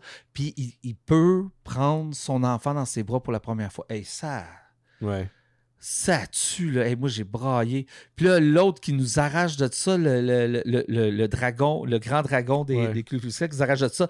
Hey, j'étais-tu assez content qu'il remplit de plomb à ce moment-là, là. Tu penses, mettons, si tu n'avais pas vu la bande-annonce, qu'est-ce que tu aurais anticipé comme film? Je pense que ça aurait été je pense que ça aurait été eux contre le Ku Klux Klan. Je pense que ça aurait été vraiment ça que j'aurais cru. Puis là on le savait que les vampires s'en venaient. Puis on savait qu'elle était là avec ses croyances pour nous aider à nous guider à travers les règles. Oui, les règles de comment combattre un vampire. Ouais. Puis d'aider les personnages autour d'elle comment combattre les vampires. Il y a une scène super intéressante qui est clairement un hommage à The Thing. Aussi qu'ils sont tous en rond. Oui. Puis ils mangent de l'ail. C'est exactement la scène dans The Thing quand ils testent le sang. C'est la même chose, vrai, c'est le même concept. Ouais. Mais là, ils passent chacun à leur tour pour savoir qui va manger, tu sais, qui pourrait être un vampire parce qu'il ne peut pas manger d'ail. C'est que j'ai trouvé ça très intéressant. Peut-être une autre chose que j'aurais aimé, ou peut-être qu'il va y avoir un Sinners 2. Moi, j'aurais pas de problème avec un Sinners 2. Les Premières Nations qui arrivent à la maison, qui chassent le vampire. Le vampire original, le vampire irlandais, il vient d'Irlande. L'ancien continent. Tu sais, comme tout ce qu'il dit fait référence à l'ancien continent. Hein. C'est tellement intéressant. Puis tu vois que lui aussi a été une victime dans sa vie à un moment donné dans un de ses speeches. Tout est... En tout cas, je trouve qu'il y a beaucoup, beaucoup de couches à analyser dans ce film-là. Absolument génial. C'est vraiment bien écrit. Ah, oui. Dans ses dialogues, tu comprends que cet homme-là, le vampire, a déjà été un païen. Puis parce qu'il parle de l'arrivée des chrétiens, donc ça fait très longtemps qu'ils ont volé ses terres. Les chrétiens ont volé ses terres. Puis il y a une métaphore à faire avec ce qui s'est passé avec les Afro-Américains aux États-Unis. Comme la métaphore est là. Puis même dans les contes, dans les chansons, que lui, puis ce que les autres vampires finissent par chanter, parce qu'ils sont tous un peu liés télépathiquement pour pouvoir chanter. Ça a l'air vraiment ridicule quand tu l'expliques comme ça, mais quand tu le vois à l'écran, tu doutes pas du tout de la mécanique. Là. Ça marche ça marche vraiment bien. Puis c'est une figure tragique. Au point où tu commences un peu à douter un peu de ses intentions, mais quand il finit par se faire ramasser à la fin, ça reste un fucking démon. Ouais. Tu t'es rappelé que c'est un fucking démon. Puis lui, c'est pas juste un repas qu'il veut. Il veut le cousin. Il veut Preacher Boy. Il veut son pouvoir. Parce qu'il veut le pouvoir. Exactement. Il veut son pouvoir. Le pouvoir de la musique. Il y a quelque chose de plus intéressant. Ouais. C'est génial. Il y a un genre de post-credit. Mais le point que je voulais faire... Oui, excuse-moi. J'aurais aimé ça en connaître plus sur les Premières Nations. Tu sais, eux, ils savent qu'ils existent. Ils disparaissent après. Oui, c'est ça. J'ai attendu tout le reste du film en espérant qu'ils réapparaissent. Je pensais qu'elle allait faire une cavalerie. Oui. Puis quand il a compris, OK, eux sont racistes, mais même s'il sait qu'il est raciste, il est mis en garde. Il dit, parce qu'il y a un fusil d'en face, il n'y a rien qu'il peut faire. Même plus en contexte, c'est la famille où il essaie de se retrouver parce que là, le soleil va se coucher, mais il risque de mourir. Fait qu'il rentre chez les gens. Semblant c'est ça, il fait semblant que les Premières Nations le chassent puis qu'il est en danger. Mais lui, il est en train de fondre au soleil. Là. Ouais, c'est ça. Il veut juste pouvoir rentrer, puis il rentre chez les gens, puis c'est des membres du Ku Klux Klan. Ça fait que, bien sûr, ils veulent sauver le méchant. Mais il arrive tout de suite après, puis il essaye du mieux qu'il peut de les mettre en garde. Vous comprenez pas, il est dangereux, puis tout ça, mais ils l'écouteront jamais. Ils l'écoutent pas. Ils l'écouteront jamais, parce que c'est les un Premières membre des Nations. Premières Nations, C'est ça. puis eux, c'est des racistes. C'est qu'ils l'écouteront jamais. Mais après, ils repartent, puis ils disparaissent, puis ça m'a fait de quoi? J'aurais voulu les revoir, puis je serais prête à avoir un Sinners 2 avec eux. Je pensais qu'elle allait revenir un peu à la manière d'une cavalerie à la fin. Un peu à la manière d'une cavalerie. Oui, mais c'est ça que moi, je sauver. pensais qu'il arriverait. Qu'il arriverait pour sauver ou au moins donner un coup de main, tout ça. Ouais. Qu'est-ce que tu as pensé du post-credit qui se passe dans les années 90? Je suis perplexe sur deux choses. J'étais content de voir que Sammy avait vécu toute sa vie, puis qu'il avait eu le succès qu'il méritait. Ça j'ai vraiment aimé ça. En tant que musicien, puis que je pense à travers qu'il n'a pas abandonné la musique parce que son père voulait qu'il abandonne la musique, qu'il a gardé la musique et que je pense qu'il a fini par s'épanouir malgré tout, tu sais, puis de vivre une belle vie, puis parce que en faisant sa passion. Ce que je comprends pas, tu sais, je comprends qu'il leur fallait un twist. Qu'est-ce que je comprends pas, c'est que étant lié tout au premier, tu sais, elle dit que si tu tues l'original, ça guérit pas les autres. Sauf que les autres, sauf que le soleil se levait, tu sais, c'est comme ambigu la fin avant les crédits. Tu sais, quand il tue le méchant, tous les autres vampires meurent, sauf ces deux-là. Non, fait non, que non, les règles... non, ça s'applique. Non, ça va très bien. Ils sentent la souffrance du vampire original qui les a tous convertis, ça c'est une chose.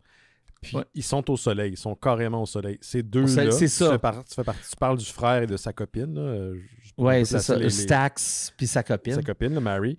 Eux autres sont plus là à partir de ce moment-là. Ils sont partis. Fait qu'ils ont peut-être senti la souffrance du maître quand il est décédé, mais ils sont pas morts parce qu'ils n'étaient pas au soleil. Fait que moi, j'ai pas vu d'ambiguïté. Mais l'autre peut-être problème que j'ai, c'est que, tu sais, bien qu'ils ont tous les souvenirs, ça semble pas être présent. Mais ça serait que le démon lui-même aurait décidé de réellement laisser la vie sauve à Sammy puis pas venir se venger. Ça, c'est le côté... OK. Là tu sais, on parle de headcanon des photos puis moi, genre comment on met du headcanon dans certaines franchises comme Halloween puis Friday the 13 et autres, comment ça fonctionne dans nos têtes. Dans le mythe du vampire, pour moi, t'as deux grandes catégories, OK? T'as la catégorie où t'es un damné et t'es vraiment la personne. C'est toi. Toi, t'es converti en vampire. Et donc, t'es pogné à être une créature de la nuit jusqu'à temps que tu meurs ou à temps que tu trouves une façon de te tuer ou qu'importe, mais sinon, t'es condamné, OK? Avec les pulsions que ça amène. Pensez à Interview with a Vampire. Ça, c'est le profil premier. Le deuxième profil, c'est le démon qui s'empare de toi et qui a tes mémoires et qui va agir comme toi en version pervertie. Mais la réalité, c'est que tu n'as pas de code d'honneur. Tout ce que tu es, c'est pas toi. Toi, tu es mort. Toi, c'est le démon qui s'est emparé de toi. C'est comme ça que je pensais que ces démons-là étaient là. Mais ils ont comme un code d'honneur parce qu'ils laissent Preacher Boy vivre toutes ces années-là. Puis pour moi, ça ne fait pas de sens. Mais c'est du nitpicking de geek. Là. C'est juste pour mon headcanon à moi. Là.